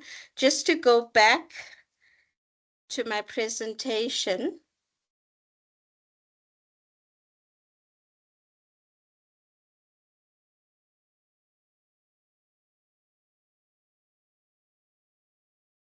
Okay, so we were saying that this has identified the need for production of more PhDs. We want to replace retiring professors. We want more staff employed in the higher educational sector. We want to increase our research activities and our research up to output. And basically, we want to generate graduates with high skills so that we can grow an economy in Africa. Now, this speaks to the need for commercialization of our research as well. So basically, we're aiming at producing graduates that can go out there and grow the economy in Africa. So that's the challenge we're facing with the PhD production in the African context, right? Now, here are some of the challenges that we can unpack from this. Many African universities do not have the infrastructure or the facilities to carry out their research mandates. And I can give you an example of my own experience. Recently, I had a postdoc, which I still have the postdoc, which I'm sharing in joint supervision with TUT. But while she was at TUT, she did complain that they did not have enough resources or equipment or infrastructure for her to engage in a research, and she actually had to come to UJ to attend to those needs. So this is a problem that we face in quite a few African universities. Then there's that issue of economic underdevelopment where there's just not enough money to buy the equipment or engage in the infrastructure that we need or build that infrastructure rather. And then there's that issue of underperformance. Do our academics have the skills to adequately supervise students? Do the students actually have the skills to engage in postgraduate studies? So, and then it also limits the economic challenges leads to insufficient bursaries being available, especially for PhD students. And uh, some of you can share this with me later, but one of the challenges that I've encountered, and particularly when it comes to the supervision of South African students, is money is always a problem. They do see the bursary as being limited because many of them come from backgrounds where they've got to care for families as well. And then there's the issue of that money also speaks to whether they are able to pay their fees or not, right? You find that there's a lot of funds available or development funds available to fund doctoral projects, but not all students have access to that. Not all students are able to be awarded those bursaries. They don't meet the academic criteria. So that creates problems for them undertaking postgraduate studies. It also creates problems for supervisors. You find that getting the grants to provide the bursaries are also not easy. So there's a lot of postgraduate development funds and conference grants and so on available, but not everybody has access to them. They are limited, right? And then if you are a lecturer in a university, the demand for you to obtain your PhD qualification is increasing. Universities no longer want to employ graduates with MSCs only. So it's a challenge if you're a lecturer and you're being forced now to upgrade your qualification over and above the workload that you carry for the university. So that's another African challenge or challenge that we face in Africa. So these are now in this African context that we're looking at, and there are financial rewards and better conditions of employment available as incentives to staff. For example, you may be told, obtain your PhD and you'll be promoted to senior lecturer, or we will give you a better salary. And remember now, you can't be promoted until you get your qualifications. Those incentives are available, but they are very, very small, right? So these are some of the challenges emerging from the increasing demand to produce PhD graduates in the African context. Um, and then there's the challenge that you cannot graduate a student with a PhD until he or she has at least one or two publications. Well, at UJ, the norm is you got to have one published and one in progress for them to approve your results. So that is then a problem. The other problem that we face is that supervisors have to limit the number of students they work with, and that's because of the limited funding, the limited resources, and also the workload of the supervisor needs to be considered. You cannot take on more than you can handle, right? And then these organizations in Africa have put together programs to increase the quantity and quality of postgraduate supervision, but sometimes it's just not enough. Okay. Just to give you an example, our postgraduate school has taken on a lot of strategies. So there is a lot of improvement in that field, but you get other universities who don't even have this, and that becomes a problem. And then now, because of students coming to us, and this is what speaks to the demand for new qualifications, you find that you've now got to restructure your doctoral program to include some coursework. And that by itself is a challenge because to convince students to take on programs with coursework involved is a problem. They just want to do research and produce a thesis, but the need for it has arisen because there's certain skills that they need, and a coursework program can speak to that. And then you also get some universities appointing directors and doctoral committees to oversee postgraduate students or postgraduate studies. But the question is that really working in Africa? Do we have enough of them as well? And then I did speak about the established postgraduate school. I really do feel we have a very good postgraduate school at UJ. There's a lot of initiatives they've gained in, but if you benchmark this with other universities, you may find it's not quite the same. And then there's this issue of multidisciplinary research. Now you find this comes in with the changes that are occurring with the problems and emerging issues that we have, is that now you're getting problems that cannot only be solved by a mathematician or a lawyer, for example. They may have to be cross-pollination of research. So these have been introduced to cover a range of skills.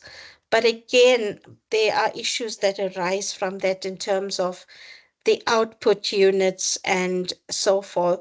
You sometimes hear of colleagues complaining that the research units are decreasing because of the collaboration, the transdisciplinary, and the international collaboration that's taking place, right? And then we also are trying to put into place some non-academic support for students. That refers to support units like PsyCAD, where they can undergo psychological counseling if they're having personal problems, and they can also get career advice. But sometimes you find that it always doesn't work in terms of what our students need. And then what you also find is that some universities have strengthened their collaboration networks. They have these student exchange programs and so forth. So there are measures that have been put into place to support some of the challenges we are currently encountering at African universities, but not all of them have been successful. It also depends on the specific institution and whether they have everything available. For example, a newly formed university may be still establishing itself, so it may not have a well-established postgraduate school or a well-established psyched or student counseling unit, right? So I'm going to give you now about 5 minutes or so to think of some of the challenges arising from all these statements, the demands, the processes put into place. Think about your specific situation and what challenges you've encountered. So I'm going to give you 5 minutes to think about that, and we'll engage in some discussion on that.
Okay, thank you. We've had some time to think about that. So let me hear your thoughts and view on this. What are some of the challenges you think arise from that demand, that growing demand for PhD qualification, particularly in the African context?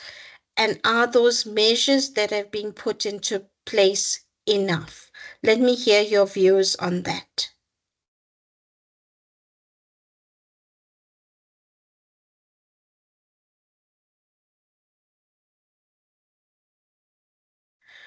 While we're waiting, I see there's a comment on the chat box that Mfundo is unable to access the links for activities 1.2 to 1.5. Mfundo, unfortunately, I don't have access to Moodle at the moment to check. I don't know, Chandra, can you assist him in the interim? Hi, Prof. I think yesterday they did give you access. That's what the people told Is me. it? Okay. All right. I will double check it. But with respect to Mfundo's access, what could possibly be the problem there that he's unable to access the links?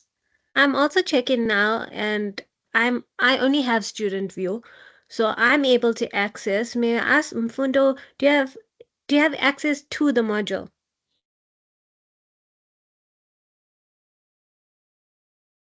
I think it's showing us. Okay. Let's wait and see what he's showing us. Yes.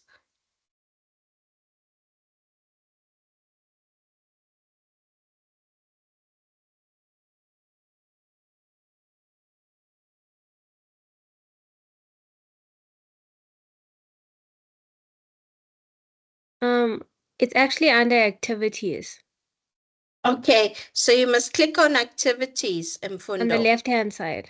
Yeah, on the left-hand side. Yeah. Okay. Do you see that, Mfundo? Yes, thank you. I Okay. checked on the wrong. Yes, thank you, Prof. Okay. All right. Thank you. So that helps you with your problem then. And then you've got your hand up. Do you want to comment on some of the issues in the African context? Yes, Prof, you have accentuated some of the challenges that I may concur with and that I have experienced as well as a young, as an early academic researcher. I've noticed that one of the key challenges for young researchers in Africa, you've mentioned the challenge of meeting the minimum requirements to study a master's PhD, which is understandable. And another challenge we have seen that the postgrad is no longer getting enough bursary. There is no enough funding as to compare to early 2000.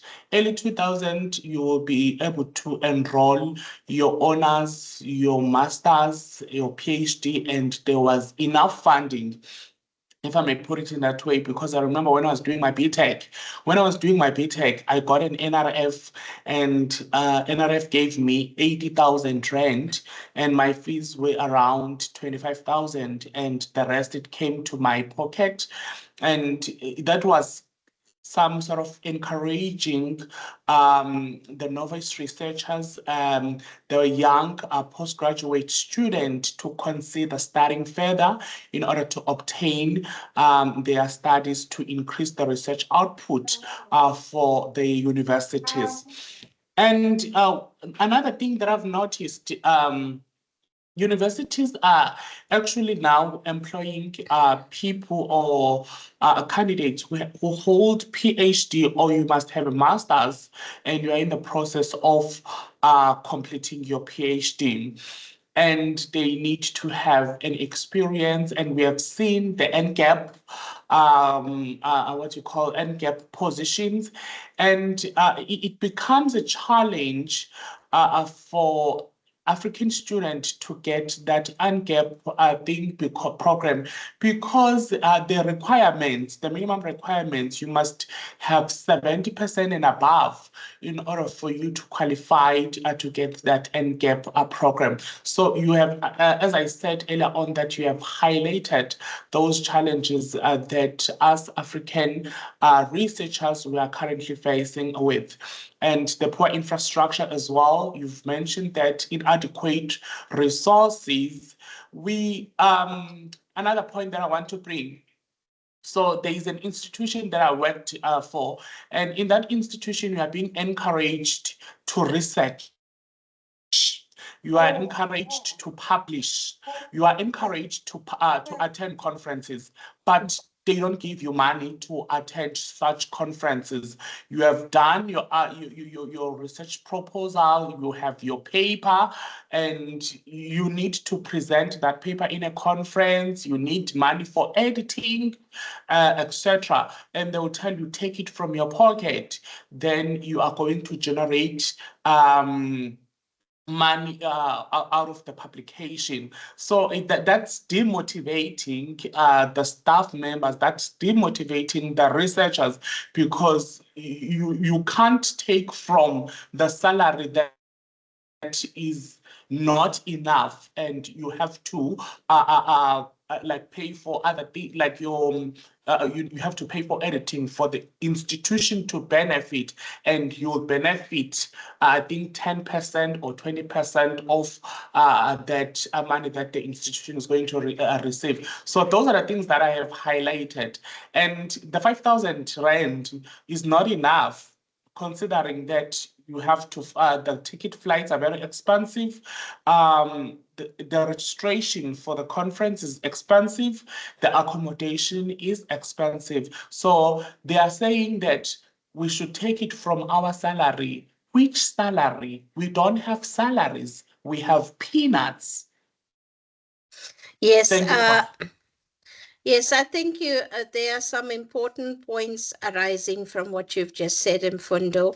The issue of academics not being paid enough money, that also is a challenge in itself. I mean, most academics don't even want to stay with universities because there's better and more competitive salaries out there in the corporate sector, for example. And then you may even lose good candidates that can actually make good supervisors and so on. So it is but of a challenge in that sense. And yes, the funding problem is the number one problem for, in my opinion, because you find just to attend an international conference costs a lot of money. You've got to pay for flight, accommodation, you got to pay subsistence, and on top of that, you got to pay the registration fee. And it's not only on an international level, it happens on a local level as well. And that's where I feel if they are insisting that a student must have a conference presentation, the supervisor has to have funding for that, or alternatively, send the student to a cheaper local conference so that he or she can meet that requirement. But yeah, funding is something that's we all are struggling with at the moment. Even established professors are complaining about it. So yes, thank you for concurring with that. Sundika, go ahead. Thanks, Prof. I think one of the key issues as well is constant changing of policies and criterias. Initially, once you obtain your PhD, generally the consensus is that you are able to apply for promotion, but currently the institutions do have additional requirements, as if you need X number of research units, so many students to completion, and so forth. So I think that that's also the policies, because once you think you reached a specific goal line, then it's changing, and you need to then push on and achieve something else, but you don't know if that's going to be changing as well. So I think that's also a big concern. And there's a lot of reluctance for collaboration at the moment due to ROUs and the demands placed on academics to achieve so many ROUs per year. And this also then speaks to the issue of quantity over quality, because you find that in certain cases, research is actually being diluted or actually just chopped in order for it, or sliced basically, I think that's the better word, in order to get more papers out, which does speak to the quality of the research being impacted. Yes, I think, Sandika, you've raised two very valid points there.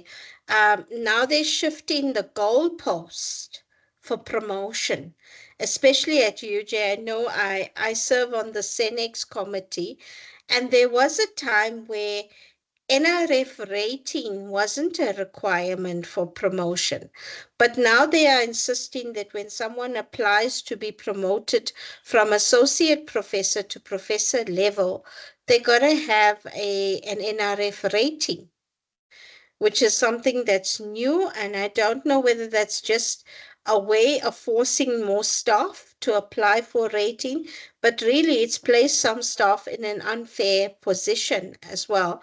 And then, yes, shifting the goalpost for research output. I do agree with you. That does impact on quality. And you find that some colleagues are even compromising on their teaching duties. They send in postdocs to teach for them because there's this sudden pressure for producing more publications. So, yes, I do concur. The emphasis is more on quantity and not quality, and that is wrong because, in my opinion, it's actually wrong. I can tell you from my own experience that I feel slighted when someone's name is being pushed forward for an award, for example, like a VC's award, just because they've published so much in that field. But the impact of their research is not as impactful as mine is. So I feel like I'm being disregarded and not considered in any way. And I'm getting the recognition outside by virtue of the impact of my publication. So I do understand, I concur with what you're saying, Sundika. It's just a vicious circle that we're working in on this topic. Yeah, but Yeah. yes, does anyone else have anything to share with Apart, us? I just want to also add, so in addition to actually doing your research within your niche area, we also now have a push for subtle research.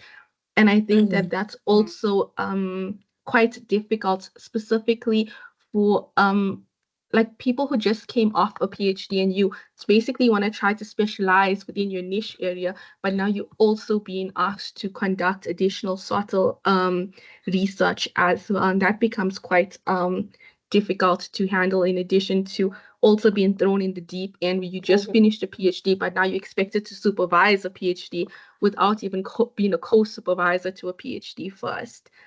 So I Yeah. think that there's a lot of Yes, there's a lot of issues there. And to be honest, I wouldn't encourage anyone to just take on a PhD student. It's a very big responsibility. You rather supervise and graduate a few master's students. And then after you've graduated your master's and you sort of more in your comfort zone with supervision, then you take on the PhDs. But I do agree, this demand for production of more PhDs does put you under the pressure of taking them on. And yes, I agree, this whole thing of scholarship of teaching and learning has put us on additional pressure because now our classroom has become more like a research scenario. mm, And to be honest, us scientists are not so well equipped as writing papers on education as yeah. maybe someone from humanities or education may be. So that is another stumbling block that we deal with.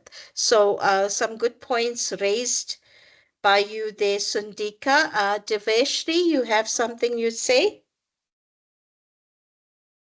Yes, Prof. As I hear the discussions about the pressures to produce, the pressures to, make numbers if you must, I really link it back to neoliberalism and that kind of urgency to produce. So what I'm saying is that the university and the role of the academic seems to be one that's very similar to a production line, and I concur with you that we are compromising on quality um, by just pushing quantity ahead of everything. And the pressure is really surmounting, Mm-hmm. there is no time when you're teaching large undergraduate numbers to focus on research, or you are supervising honest students in large numbers who don't have the skills and capacity to work independently.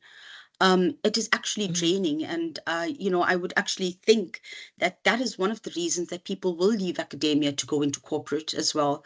But this neoliberalist kind of version of the university being a production system needs to be rethought about, because it's actually doing what, adverse in terms of what its goal should be. So yeah, we're Yeah. not factories, unfortunately. But anyway, Yeah, thanks. that's true. I sometimes feel we treat it like we are robots or machines, just produce, produce, produce. But what you actually go through as a person is sometimes ignored. Sundika, go ahead. Prof, just one other point. I'm not sure if it's the same within other faculties, other institutions, but at the moment, we've been told within our faculty that review articles do not count towards ROUs anymore, and that we wouldn't be getting the ROUs or funding for review articles. So I don't know if that is an issue in other institutions, other faculties as well, because it then limits your research, because one of the foundational papers that you do for a PhD is a review article. So I think that that also limits us by telling us what what contributes towards ROUs and what doesn't. Now that now is new to me, Sundika. I don't think all faculties are practicing that. And really, it's unfair now to say that you cannot get ROU for a review article. Yeah. I mean, one of the first things I do with the PhDs, I encourage them to read as broadly as possible and write the review article. Yeah. I agree that you cannot allow a PhD to graduate on the basis of a review article only. There has to be a paper based on results as well. But why wouldn't that review article count as output? It's out there to make the scientific community knowledgeable. Yeah. You've put, So yeah. So we're the really, currently having this problem within our faculty. I recently published a review article and uploaded it onto the system, and then we got an email kicked back from the research office to say that they can't upload it because reviews are not acceptable at the moment. So it then became a huge debate because I published to one of the senior professors within my department, and at the moment, it's just a back and forth between the dean and then the research office at the moment, because the vice dean of teaching and learning within our faculty had to motivate that review articles actually contribute to research. So I think that's the current debate, because I think there's one faculty within the institution that doesn't want reviews to count to ROUs, and that's now affecting the rest of the faculties within UJ. okay. It's a good thing that you mentioned that to me, Sundikas, because I do serve on Senex. And at the next Senex meeting, I will get clarity on that. That's not on. I'm Yeah. very sorry. I'm very sorry. It should not be something that's entertained, because at the end of the day, a review article counts. Okay, we'll hear from Kenny and then Gail afterwards. Kenny? Yeah, mine is a quick one, just to follow up on what has been said now by Sundika. I've just pasted there what we received from our research office. They're saying that it's quite a long read, but it's an email, and they are saying, like Sundika said now, they say that they want to see that that review article has a 50% contribution or something like that. That is not just a literature review. I've pasted there the part of the email that was sent to us. They say that this directive is coming from the research office, because often when it goes to the for the DHET, whatever approvals, then they often reject these review articles. So when you get time, please kindly go through this. We just received it this past week. Yeah, thank you. Okay, thank you for sharing that information. It has not been shared within our faculty as yet, but I'm sure we will receive communication in due course. But yes, I would get more clearer guidelines, because really, I advise some of my junior colleagues to strategically increase their research output via review articles, because that's one way of guaranteeing yourself at least one unit of publication, especially now since they put in a lot of emphasis on the publication units for promotion. So really, I mean, I often say to my junior colleagues, write a review article and be the sole author of that article, because that guarantees you at least one unit of publication. Gabriel, go ahead. Okay, Prof, I just wanted to maybe contribute to the conversation as well. I think mostly this position that the university is now assuming, it's emanating from the compromise on quality that has been happening lately on the review papers that are being published by both postdocs and also the academic staff as well at the university. So I'm thinking mostly it's emanating from that. I have done a bit of some research and presentations on review articles, and I've noticed that a review article is not actually supposed to just be written by one person. It's like a team of researchers that have to share certain responsibilities. You cannot do everything on your own. You know, that have to share certain responsibilities, even in terms of the selection. Let's say it's a systematic review paper, the selection of the papers that they are going to use in that in the analysis. You actually have to, there should be sort of independent reviewers, about 2 independent reviewers who will have to also engage on the selection of those articles that you are including in that review. And if there's any discrepancies on their reviews, they actually have to sit down so that they can find a consensus on which articles should be included there. So it's not an exercise that should be done by one person. That is my opinion. But you find that one person will do the review article, from start to end, and normally it takes maybe a week for a person to do that, and already there's a publication. So I'm thinking that the quality, because they're saying that the quality is quite poor, and also remember the review articles they serve different purposes. It's a point of sort of a springboard for someone who wants to gain knowledge into that particular field. They are also used by those who are in practice if they want to get up to speed with what has been going on within the field. So the nature of the results that you report there, it's very important for both practice and for academics. So I'm thinking maybe NRF is an issue on that, as well as the universities are also starting to have an issue on review papers because of the on quality. Thank you. Okay, thank you for sharing that, Gabriel. We'll come back with the general discussion on that. Sorry, I just overlooked Gail. Gail has been wanting to say something for some time, so let me give him an opportunity. Thank you, Prof, and thank you, colleagues. No, I just wanted to say that I agree with all the comments from the colleagues, that I think there is already a compromission also in academics in terms of, let's say, the research outputs. And to say also that we have to ignore the review papers, for me, I do not really agree with that, because I find that it's even more difficult to write a a review article than even a research paper. So to ignore the impact of the review paper, for me, I think it's not really fair on the researcher. And also, just to comment on also some of the points that Prof have mentioned, I've seen also, like I'm sure I'm sure most of us here, we are also on LinkedIn.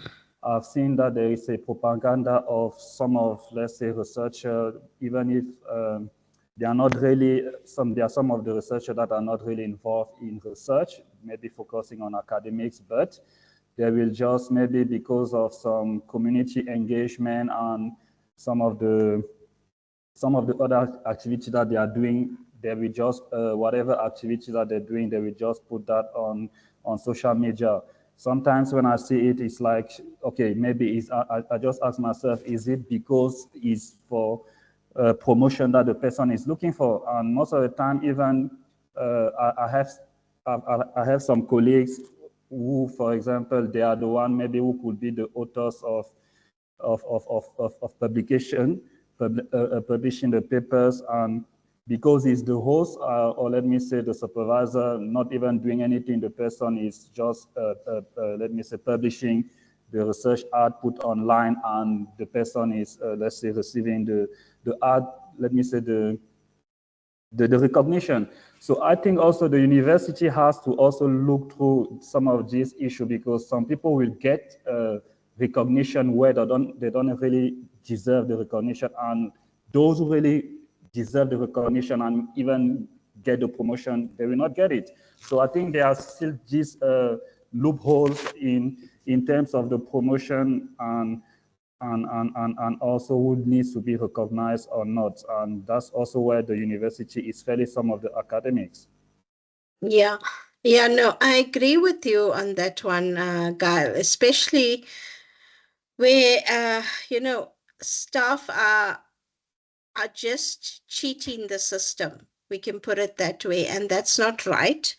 But over and above that, I think one needs to look into this issue of the review article, because to me, the review article does have value. And whether you write it individually or as a team, it's up to each person to decide. But really, this issue about the research office, or whether it's coming from the research office or whether it's coming from the department, that now is something we need to get to the bottom of, and we need to fight the fight here, because your student also gets judged on the literature review when they're being assessed for the PhD. And writing a review article gives the student a good opportunity to construct or start constructing his literature review and his arguments. So, Kenny, I see you've raised your hand. Yes, Prof. So thank you. I think I just wanted to agree with what you have just said now, and also what other colleagues said earlier. And I just wanted to add something. Recently, when this postdoc meeting, I think it was on Tuesday or something, and there was one guy there who had applied for NRF rating, and then one of the papers that he had published, the journal that he had published in was no longer part of the DHET accredited list. It was now considered a predatory journal. And they raised an issue with that to say, well, you published in a journal that is predatory. And he was saying, but when I submitted, it was still on the list. And then even when it was accepted and was published, it was still on the list. It's only now that it's now considered predatory. And so I just wanted to say that, sometimes it's the scholars, but sometimes it's also the system. Because of the pressure to say have these units, sometimes people then end up publishing in these they are accredited journals, but the rigor there and the quality might not be really great, because there is a quick turnaround and all that. Yeah. So I think we just need to be a bit careful. And sometimes it's also the university, because the pressure is coming from the university. And if you submit to these top tier journals, it takes a year or two or even more for you to get the paper published. So I think those are kind of the issues that we also need to consider, because it might come back to haunt us in future.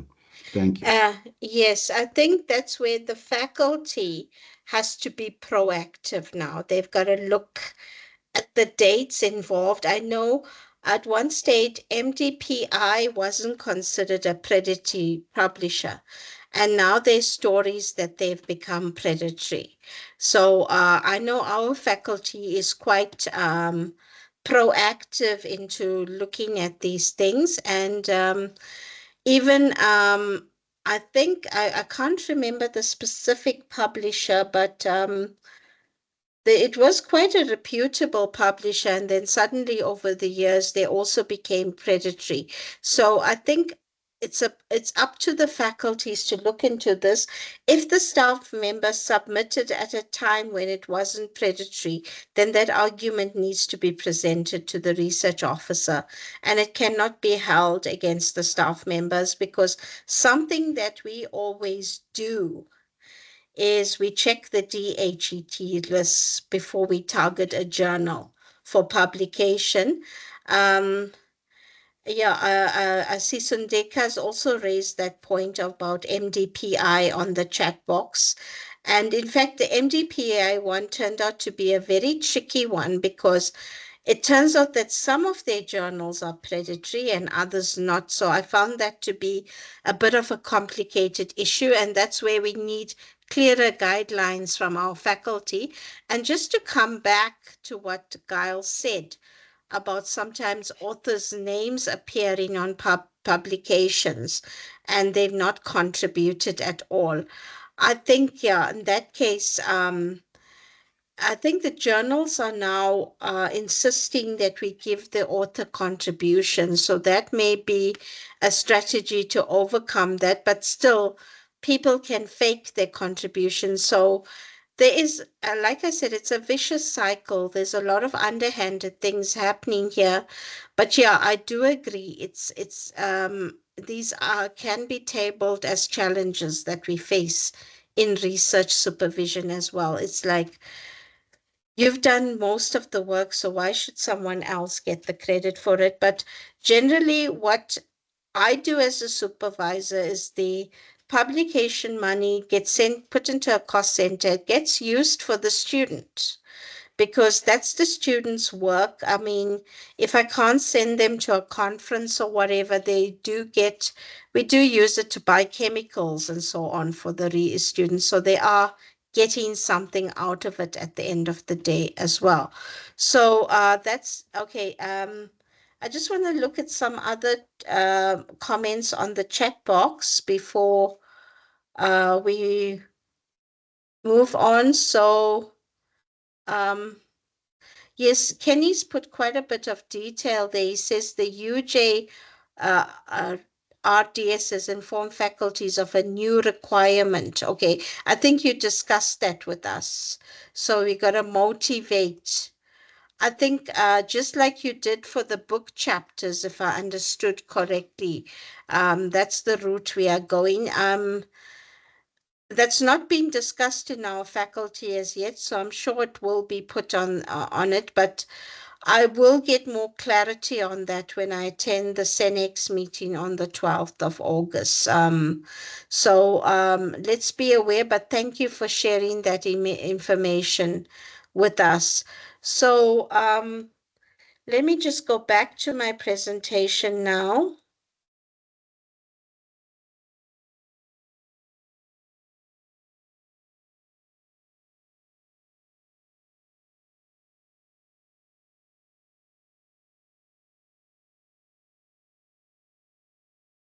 Okay, so just to move on from there, just to unpack some of the challenges that you have raised, and together with some of the things that I pointed out as we went along, there's a lack of supervisory capacity. Most supervisors enter the academic environment with a master's degree because of financial challenges, and then they're faced with this challenge of having to manage a workload, and then pursue PhD studies to become a supervisor. There's not enough incentives and rewards for supervisors. Really, there's no reward for the best supervisor or the worst supervisor here. Although we do get the VC's awards for the best researcher, okay? And that's based on output. And then staff face challenges with taking sabbatical leave as well, especially if there's difficulties in replacements, and somehow there's shifting of the goalposts here. Now there's a new thing where you've got to find the replacement on your own, and you've got to fund that person to do your teaching. So some staff have been complaining about that. And then we spend more time enhancing the quality of postgraduates and supervisors rather than doing the actual research. And this is where our support programs come into play. And then there's the response to societal changes that have led now to the need of new postgraduate qualifications. And like I said, pursuing a PhD with coursework is not appealing to every student, but the need for that has arisen because now new qualifications come into play. Then I want I think I'll make it homework for us to open with some discussion with that this next Saturday. I won't now give you time to debate this or discuss this, but some homework. Since we sort of almost into Women's Month and Heritage Day month, I want you to next week or in our session on Thursday, share your cultural background and tell us a little bit about how the PhD qualification is perceived in your culture.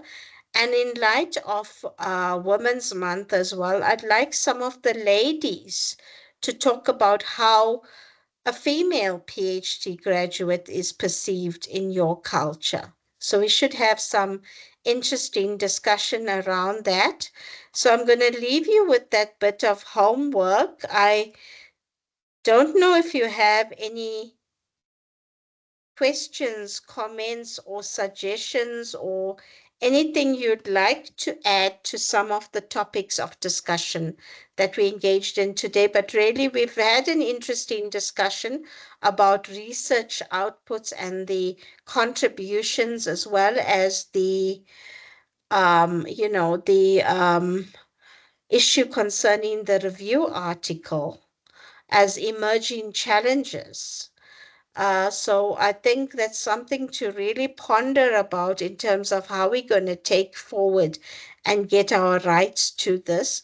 But anyway, any other general burning pressing issues you'd like to discuss before we conclude for today?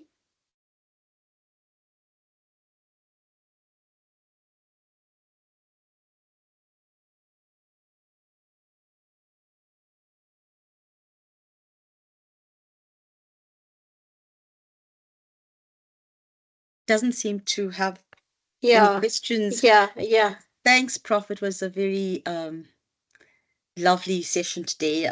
We're very informed. So thank you so much.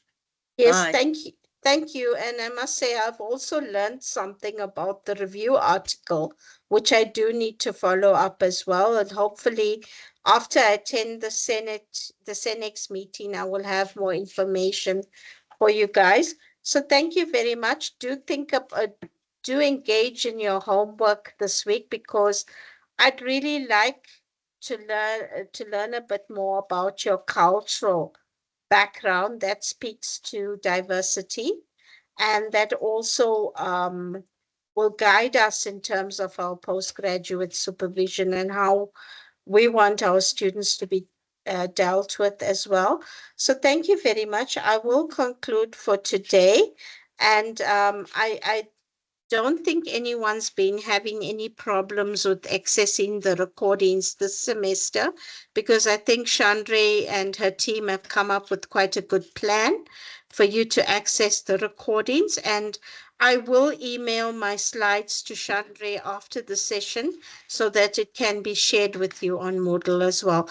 And we will meet again at 7 p.m. in the evening on Thursday. So thank you very much. Let me conclude for today.